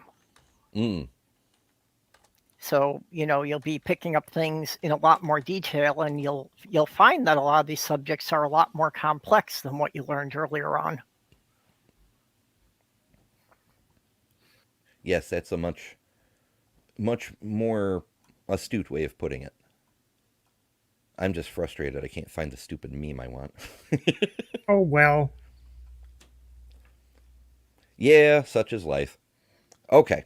Anyway, we were on Scott's question, which was for the panel, what percentage of trans women consider themselves sexually attracted to males? I don't think I can answer that one personally. I would not For guess on a few that any more reasons. than I would guess on, what percentage of the population are gay or lesbians. I haven't seen any real statistics on it, so I don't know. I think that the national survey of the national transgender survey that's being compiled right now. There was Alexandra, I think it's Alexandra Cabello. Oh no, Josie Caballero led that up, and I think I recall there being a question on that as to sexual preference within the transgender community, both male and female. I would guess I can't answer that. I don't know what the data is or what the results of that poll are. I think that I think there's a fair variety. I think that a lot of trans people are doing the T for T thing because cis people aren't safe in a lot of circumstances. In a lot of circumstances, as far as intimate relationships are concerned. Well, So also the T for T makes sense because it's easier to build a strong relationship with someone who has more common experiences with you. Sure. So I don't know. I don't know, but I will say this. It used to be an absolute requirement for transition in gatekeeping. That had broken down by the time I was transitioning. There weren't any. But there used to be pretty much a requirement that if you were going to transition, you had better be heterosexual.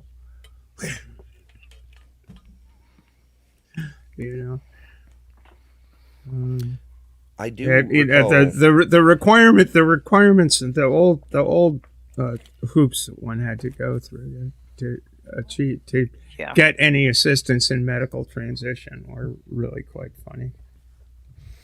I do recall some old clips of preachers saying something like,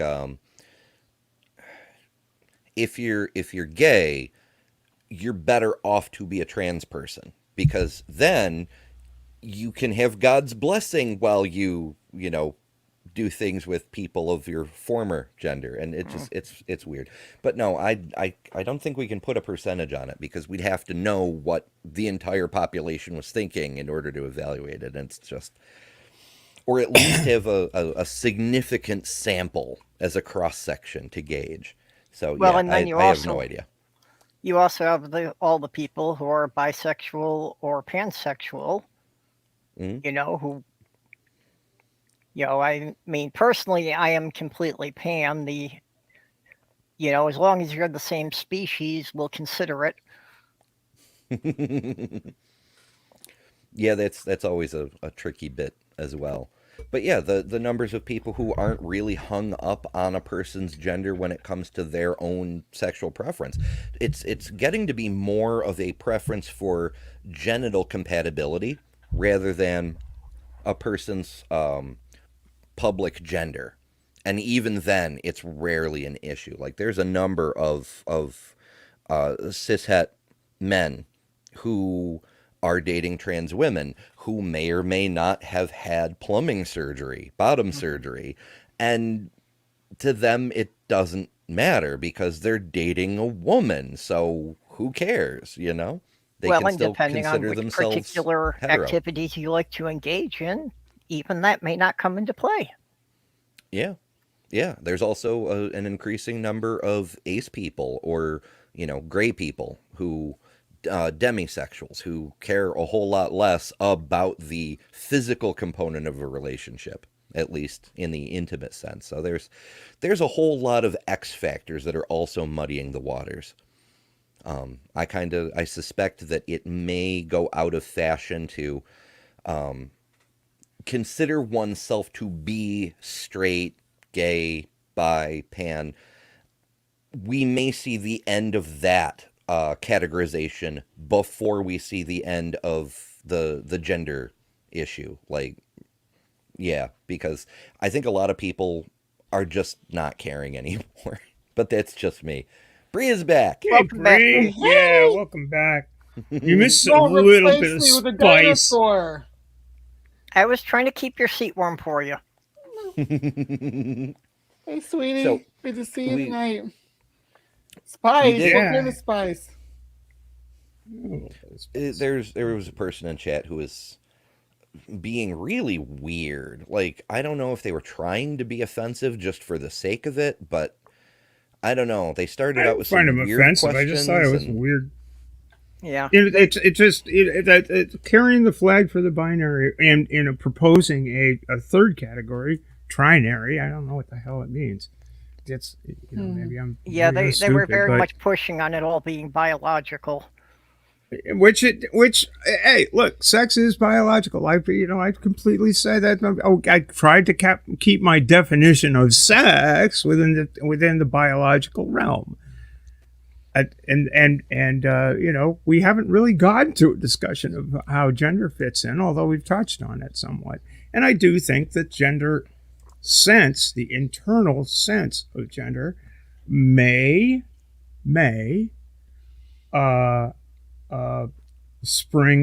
may have biological roots.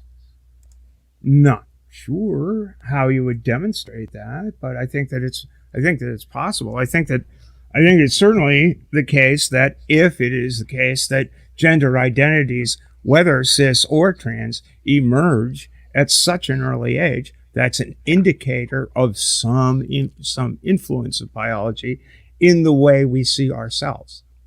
Well, at the very least, that gets into we need a much better understanding of how the human brain develops. Right. I mean, there are lots and lots and lots of. Is it this AV individual that's out here? That would be that person. Ah, I see. Okay. Well, Yeah, all kinds It's all of good. all kinds I of mean, interesting fun. pretty reasonable mean- discussion, but It could be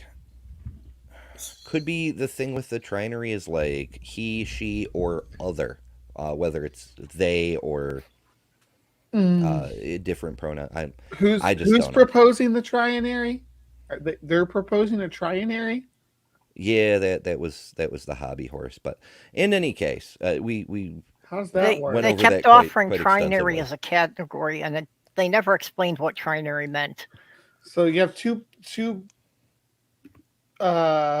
collections of or 2 points on either end with everything in between them. It doesn't have to be 3 points. It can just be 2. Yeah. Well, the trinary sounds like you're either male, female, or there's this other box for everyone else. or other. Yeah, and where do you draw the lines there? Which is why I'm saying I think bimodal works better because there's no need to draw any lines. Yeah, That's even all. saying it's a spectrum doesn't really work because, you can be male and female in so many different ways. It's not like you're just a percentage of male or female. You can be male in some aspects and female in other aspects. In biology, let's make it clear, we're not talking Yeah. about gender and gender identity in biology. This trait is typically associated with females. This trait is Well, typically associated with males. even And, sex is a suite of characteristics, and there's that's what some that I'm we can talking about. alter, and we can phenotypic traits we can alter, right? We can alter with hormone therapy and other more invasive Yeah. steps, but we have options to do that to help change your phenotypic expression to match with your gender identity. It's not sex isn't just defined by just your gametes or just what kind Some of would be satisfied with that definition, but it fails. It doesn't work. yeah, or what your karyotype is, or yeah, it's complicated. I don't know how else to say it. Complicated. Well, as far as the male, female, or other, there was somebody who had asked a question a while back about that on government forms, would you prefer if they had boxes for male, female, and other, or would you prefer if they just didn't have any checkbox at all? Something like that. I don't think your gender is actually any of the government's business. I understand why it originally started appearing on driver's licenses, because they used driver's license descriptions when they were hunting for suspects in crimes and things. They'd be like, I've got a male, 5'10", 850 pounds, wearing a blue sweatsuit and a ball cap or something, but it doesn't really matter. Jeez, looks like Ember. I'm not in a blue sweatsuit and a ball cap. Yeah, it's not a ball cap. I'm also not 850 pounds, but details. I'm sorry. Sorry. Well, honestly, there's to... nothing there for scale, so we can't tell. It's true. Yeah. I mean, I could be made of dark matter. Who's to say? I've heard it referred to as a newsboy cap. Yep, a newsy cap is what I was going to call it. Something like that. Yeah. Yeah, I like that better. It's I don't know. I just like the style. Yeah. Well, it was something that, again, back in like the 1930s, that all of the news vendors wore those. All the newspaper vendors. So, Ember's giving us the news. Can't do that on television. Oh boy. But yeah, I do approve that a lot of states have started to add an option for non-binary. It's not ideal. I think we'd be better off without that category entirely, but at least there's another option. Yeah. Well, when I moved here, when I got my Minnesota driver's license, they had added that you could check male, female, or X. So at least there was a third option. But yeah, I don't see why there needs to be a gender on there at all. Yeah. Now, Bre, while you were away, we did have a question for you specifically from Aunt Jer about leopard slugs.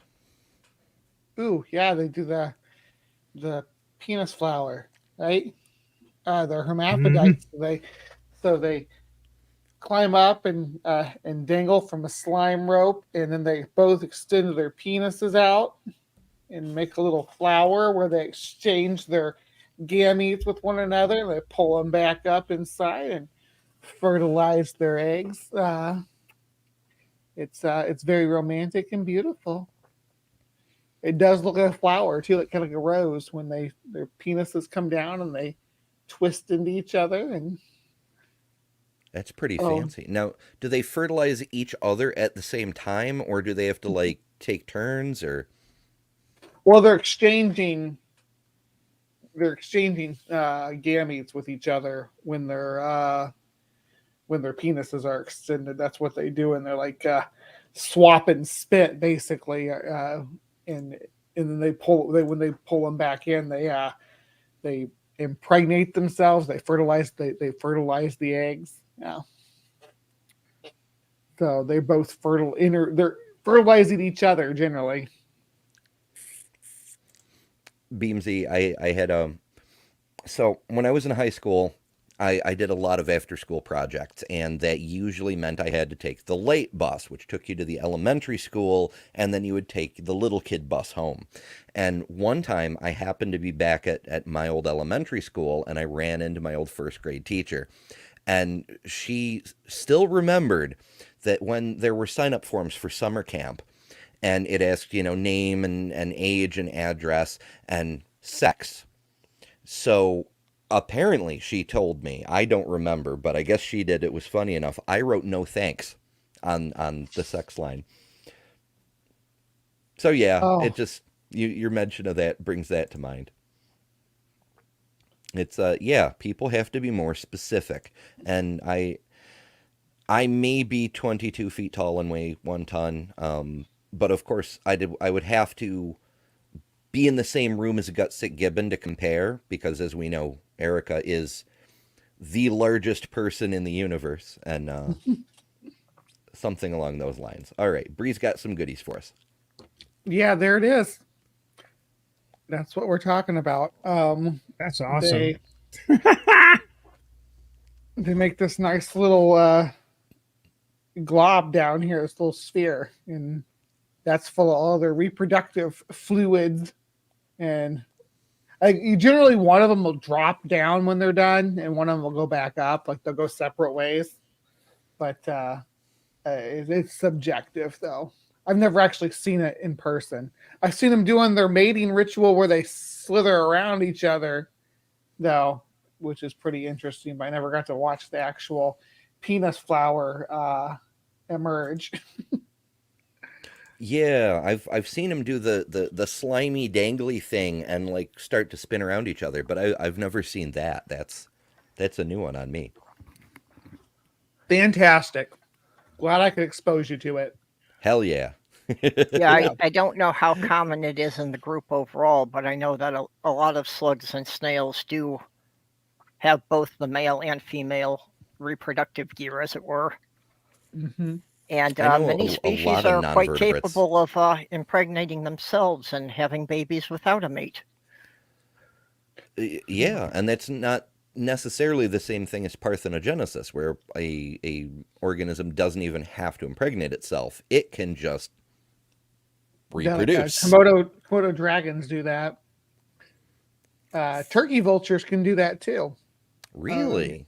you know, There it's was a case recently of a shark in an aquarium that all the sharks in the tank were female, and the shark delivered a baby, even though she had not been exposed to a male for like 7 years.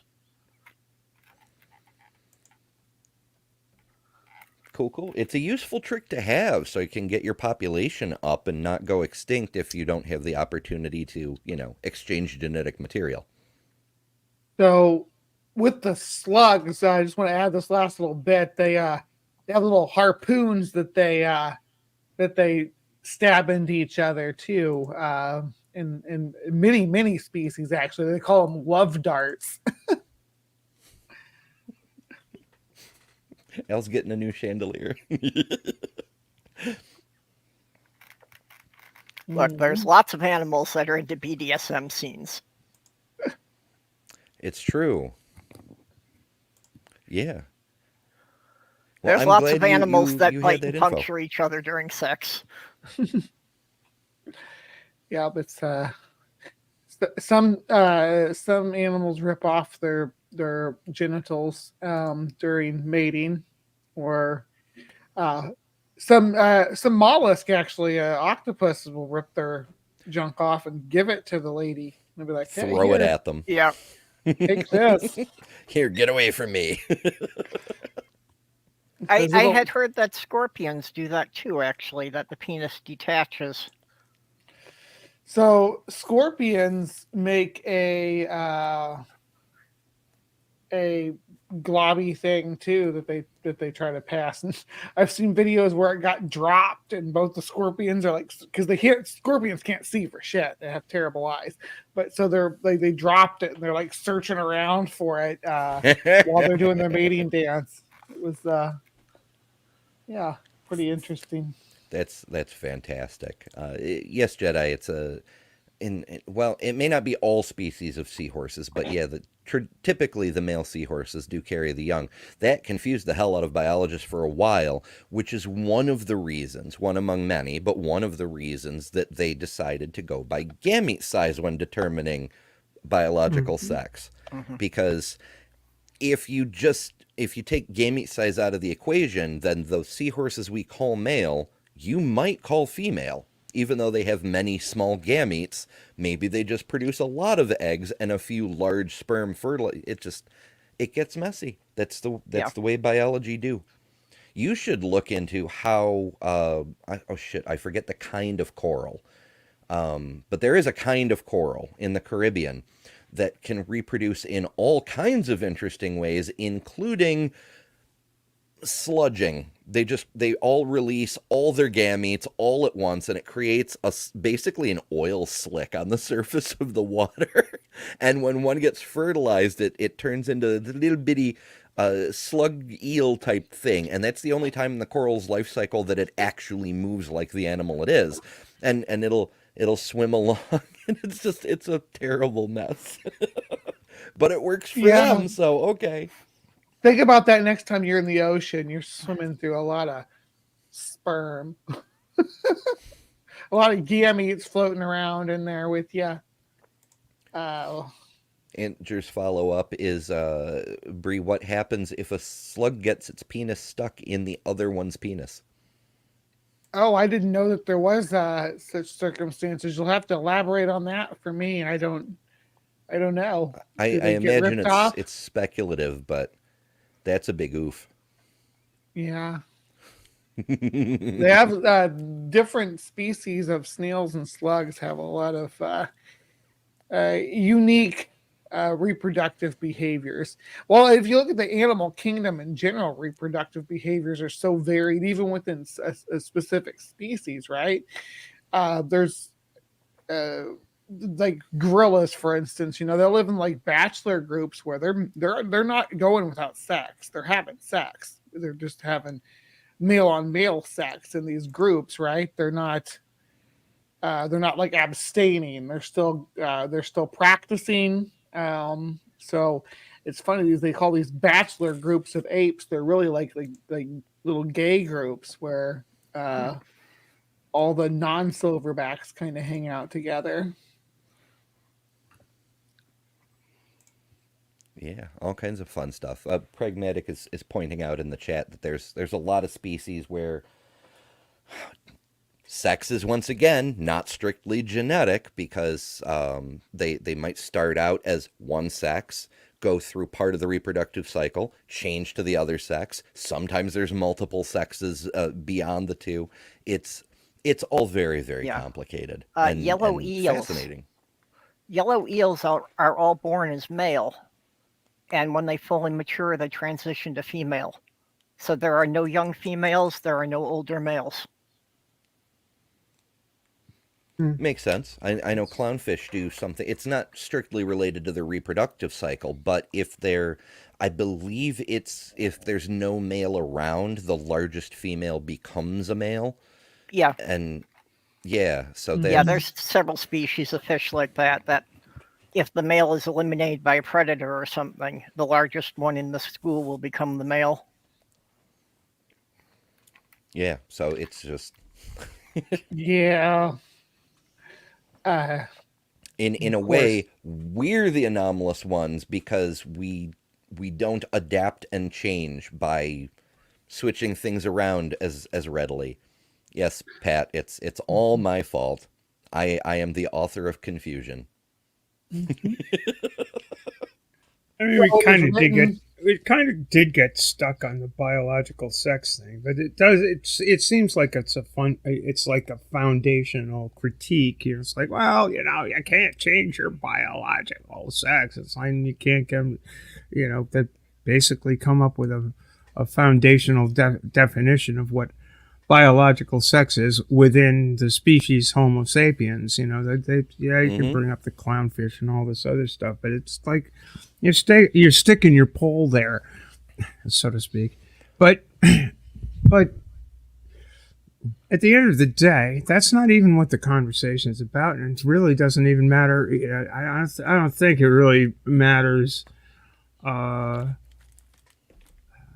It only matters insofar as you want to make legislation, etc., conduct society along the lines of, well, sex and gender are identical, and so we are going to categorize people that find within themselves a conflict between the two and treat them differently. Whether we say they're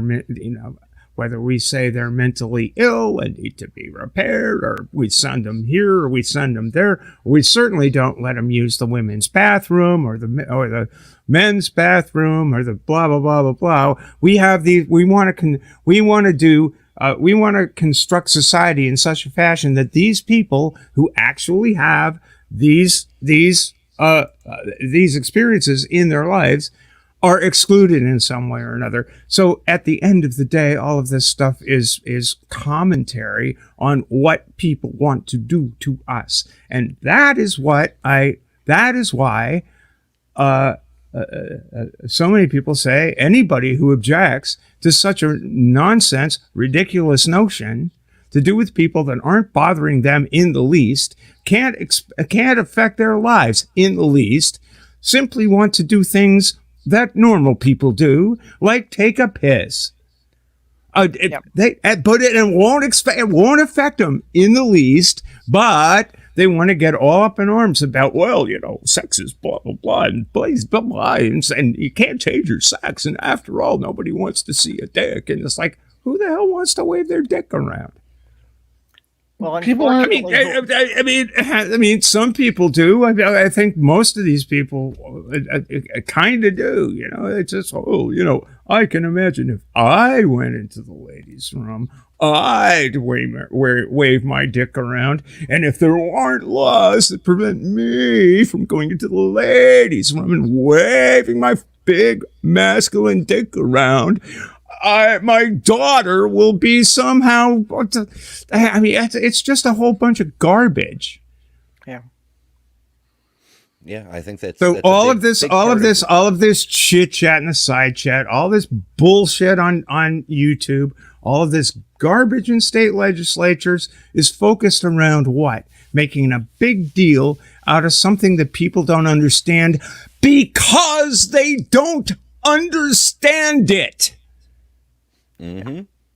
And it's just scary. The unknown. You pass a law in Utah that says trans girls can't play on girls' teams. That affects one child in the entire state. Yeah. That's a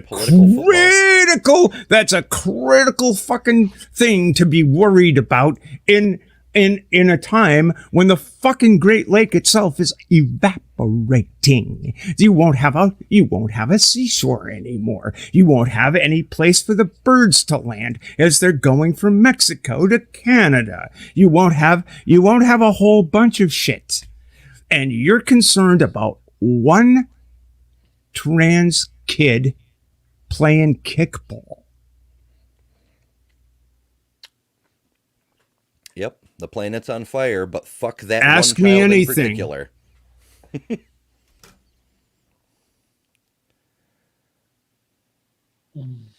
Yeah. To be honest, I in my entire life, I have, with the exception of once, very early in transition, I had a problem with somebody saying, "Hey, you don't belong in this room." It's like, well,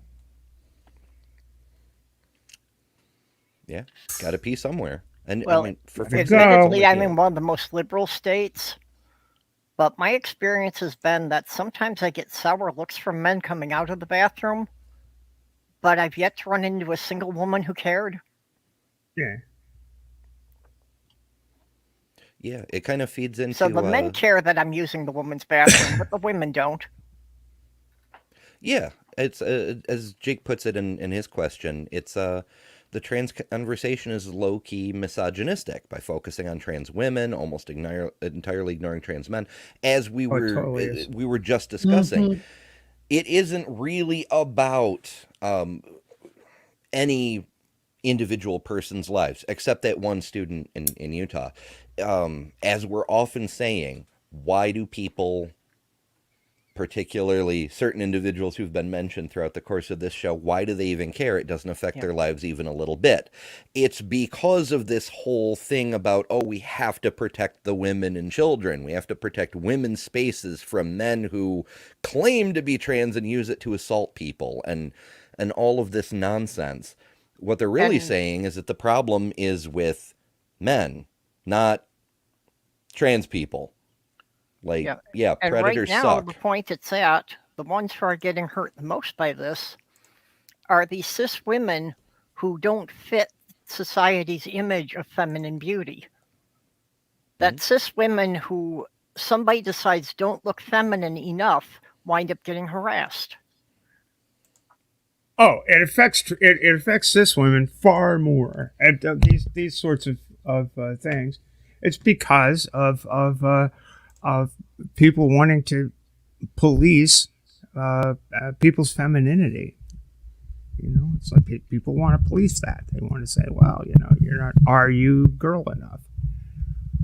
Yeah, and as Pat Just points out, sex and gender have been used to enforce various types of social control to maintain exactly. not just ethnic boundaries, but every kind of boundary. Women have been second-class citizens in the United States for a very, very long time, only recently having the right to own property, hold their own job, have credit cards.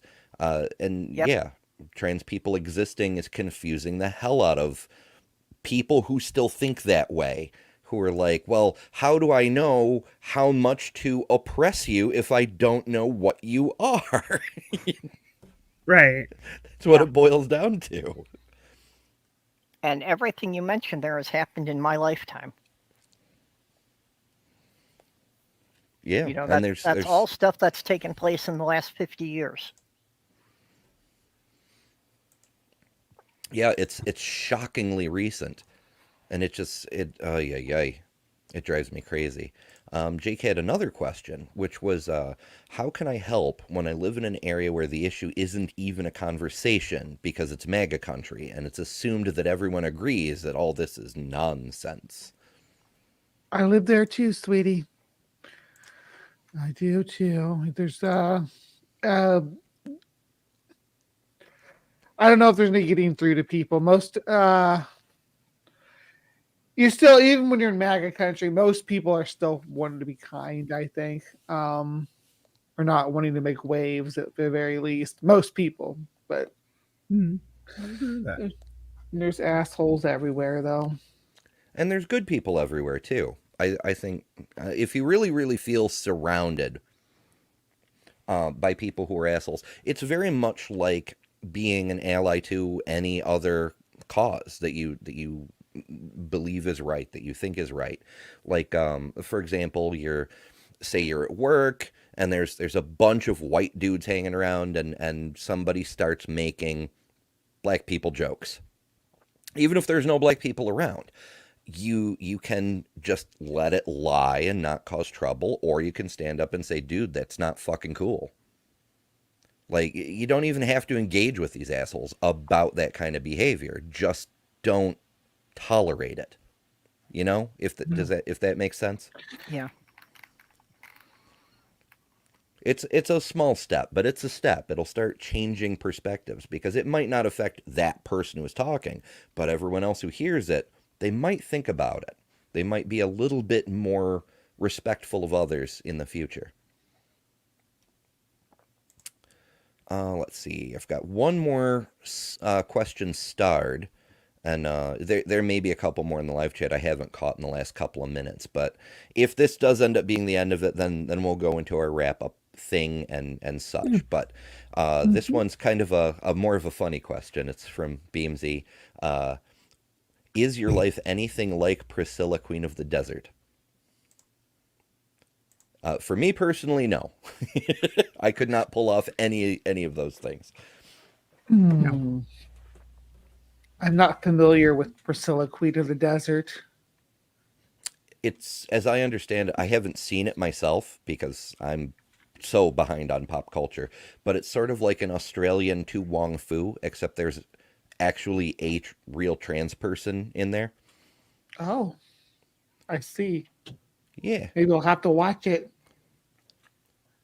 Yeah, they have like a camper bus, and they're taking a road tour across Australia. Oh, okay. But Is it possible? Can you cross Australia? Oh, Oh, Beamsy says you must watch it. oh, okay. It's a I requirement. But yeah, I will watch I it. could not in my current configuration, I definitely could not pass as a trans woman, and I do not have either the body or makeup ability to be a drag queen. So yeah, I just nope. Mm, for me personally, my day-to-day life really is very little different from when I was presenting masculine. The only real thing is that I'm rather more cautious because I realize that I'm a target now. Yeah, some mm, people will go out of their way just to cause trouble. I mean, some people will do that anyway. But also, there's the added fact. It pisses me off that so many people get on their high horse about trans women, especially.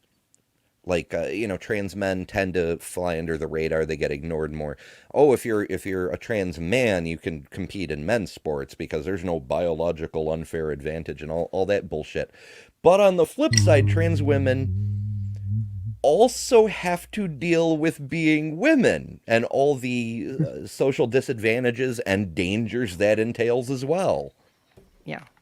Well, I have to say that I've been a target since the '80s because I've always had pride flags and such around. You know, I was actually very relieved that none of my neighbors have really made an issue out of this. I've got one guy in my building who insists on keep misgendering me. I can ignore him. Other than that, I haven't really had a problem with how other people have reacted. Well, it's the probably one of the more common comments from my lady friends when I came out was, "You know what you're signing up for, right?" And I kind of did, but I really didn't. And let me just say, mm. misogyny is, and the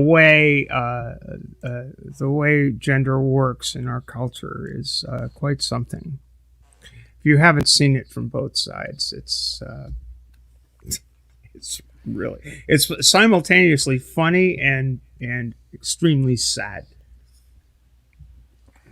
It's just Actually, when I misogyny's a thing, and and Katie Montgomery likes to say, it's like this is the thing. It's like any trans woman experiences that and makes them more solid in their commitment to feminism. And we're going to be talking about feminism is of the devil. Plug plug plug on on Saturday with Women Atheists Unload.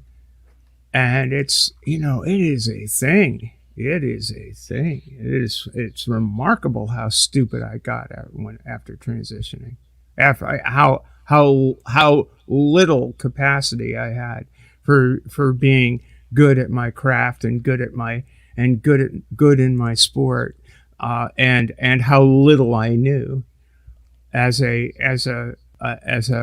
race officer and sailing official after I transitioned, and the whole mansplaining thing and this and that, and what you need to do as a woman to actually convey that this is a good idea. We should yeah, do this. I It's was forced. the cultural ways you need to you need to behave if you wish to get anything whatsoever accomplished. I was forced into an early retirement before I transitioned, but I can see that, my former job was just a general handyman doing all sorts of home repairs. And I'm sure Mhm. that if I tried to continue to do that now, I would be taken a lot less seriously for it. I'm sure it would be a lot harder for me to convince people that I could do the job. Yeah, that's another big roadblock. I mean, doubly so because I mean, I can only speak to the places where I've worked myself, but a number of them have been very, very toxic, not just in a misogynist sense, but also in a transphobic sense. Like we had the one person at corporate headquarters came out as trans and started transitioning, and it did not go very well, and it ended up in a lawsuit. So HR put out some videos about sensitivity and, don't misgender somebody even if they're not trans. It's not fucking cool. And immediately all the drivers and half the supervisors started deliberately misgendering each other and going, what are you going to come out, are you going to come out now? And I'm like, y'all are another damn lawsuit waiting to happen. Of course, they didn't know about me because it's none of their fucking business. Yeah, people are cruel. Wish they weren't. Yeah, for sure. All right, I reckon. Yeah, we've got restless people in the chat, and we've been going for a while. So I reckon we probably start to wrap up here. So, what are you folks all up to this coming week, or anything else interesting on your calendar?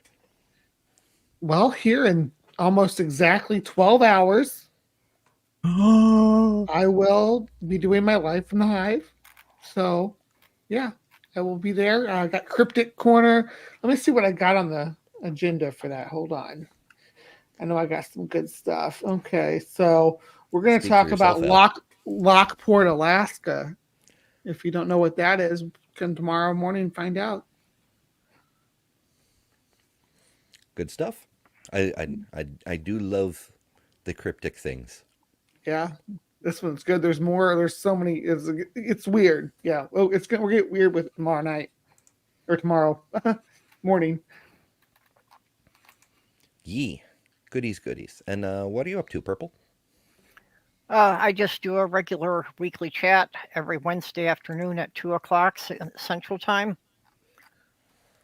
We rarely stay on topic for more than 5 minutes, so it's mostly just a group of friends hanging out, talking about whatever's on our minds.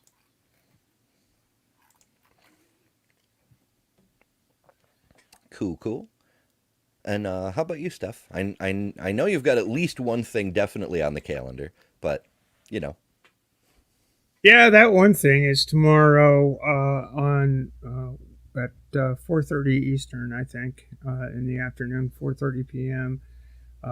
Women Atheists Unload. I forget who's on the panel, but we've got it probably. Oh yeah, Helen Green's on the panel. Who else is? I can't remember everybody who's going to be there, but we're going to be talking about feminism. Feminism is of the devil. So we'll be talking as Satan's spokespeople to convince people that the world ought to submit to Satan's will and treat women as if they're actual human beings. Boy, wouldn't that be weird? So yeah, we'll be on that, and then I'll be, I'm pretty random in my stuff. If I see something dumb on the internet, I often react to it. My latest reaction was talking about a topic that came up is Rationality Rules is doing a series on transgender topics without any transgender people, which is always great. Mm-hmm, mm-hmm. What could possibly go wrong? Nothing whatsoever. and particularly from the point of view of the fact, or in light of the fact that Stephen Woodford has stepped in this, well, damn it, 5 years ago, and Yeah. blew up a very useful community, or exposed cracks, I guess, in the atheist community that have filtered down to this day, and I'm really disturbed that he's walking into it again. Yeah, if you want to do something on transgender people, it's really not that hard to find a couple in the atheist community. Mm-hmm. There's actually a show specifically about that over on. Oh yes, the Transatlantic on Call-In Show. That's right, and I'm gonna Mhm. be on that. No matter days. Yeah, at Germania, you're right. Exposed cracks is a suitable term. It really is. He didn't blow it up. He exposed some cracks in it, Yeah. and yeah, you're absolutely right, Gurr. And this is the problem. If you're going to be dealing with sensitive topics, you either got to have either need to have someone involved in your presentation, or you really need to delve deeply. I mean, I'll just say this. The thing that disturbs me the most about what he put out was the fact that he spent 27 minutes saying sex is a binary. And he was using that as a rhetorical device to say, and using a person with differences of sexual development as the poster child for this person has XY chromosomes, was phenotypically female, always was phenotypically female, had no idea that she was anything but a girl, a woman, lived her entire life that way. She mothered children as adopted children. She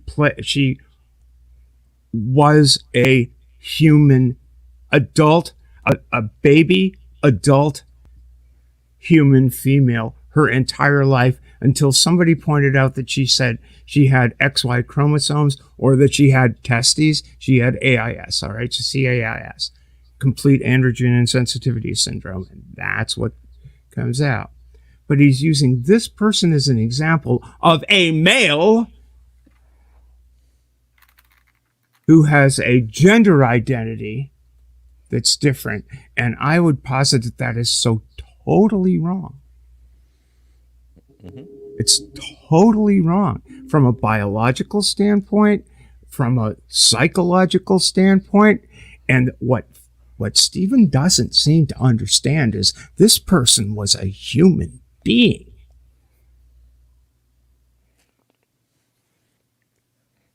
And because of your philosophical point of view, you are insistent on putting that individual human being into a box that suits your philosophy.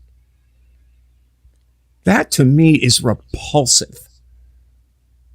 And it displays a disqualification from talking upon this subject. And what disturbs me about what Stephen did was that he used Forrest Valkai as a foil to do it. That's my little rant. Yeah, here. And I will be on, I will be, so far as I know, Arden tells me anyway, I will be on Takis on the 31st. So 2 weeks from yesterday. Yeah. So mark your calendars for that, because if I mean it'll be fantastic regardless. But if this Stephen Woodford series continues, there's probably going to be a lot to talk about. Phil, thank you again so much. A second super chat. I hugely appreciate it. And thanks to the panel for the info and the chat for the laughs. All right. I think that means we had ourselves a successful show overall. Appreciate all you guys coming, you guys being on with to answer questions and go through the nonsense. And honestly, I think the fact that we only had one person who was only semi-transphobic messing things up is itself kind of a good success. I was actually a little bit worried about getting stormed by like Doug fans or something. I don't know. So yeah, I think it worked out pretty well. Well, They're most of the people in the pussycats. side chat were people that I already knew. Yeah, we have a pretty good community, and a lot of them struck back when that nonsense started, and just not even being offensive, just like no, you need to step back and learn some things, home slice kind of deal. So yeah, overall, I think we did a pretty good show. So thank y'all very very much, and yeah, so we're gonna sign off. You all have a lovely evening. Enjoy your weekend, and catch all of these people. And I've got stuff coming up too. So keep your eye out. We all have cool stuff ahead, and we look forward to seeing you all then. Have yourselves a wonderful night. Bye bye. Good night, All all. right.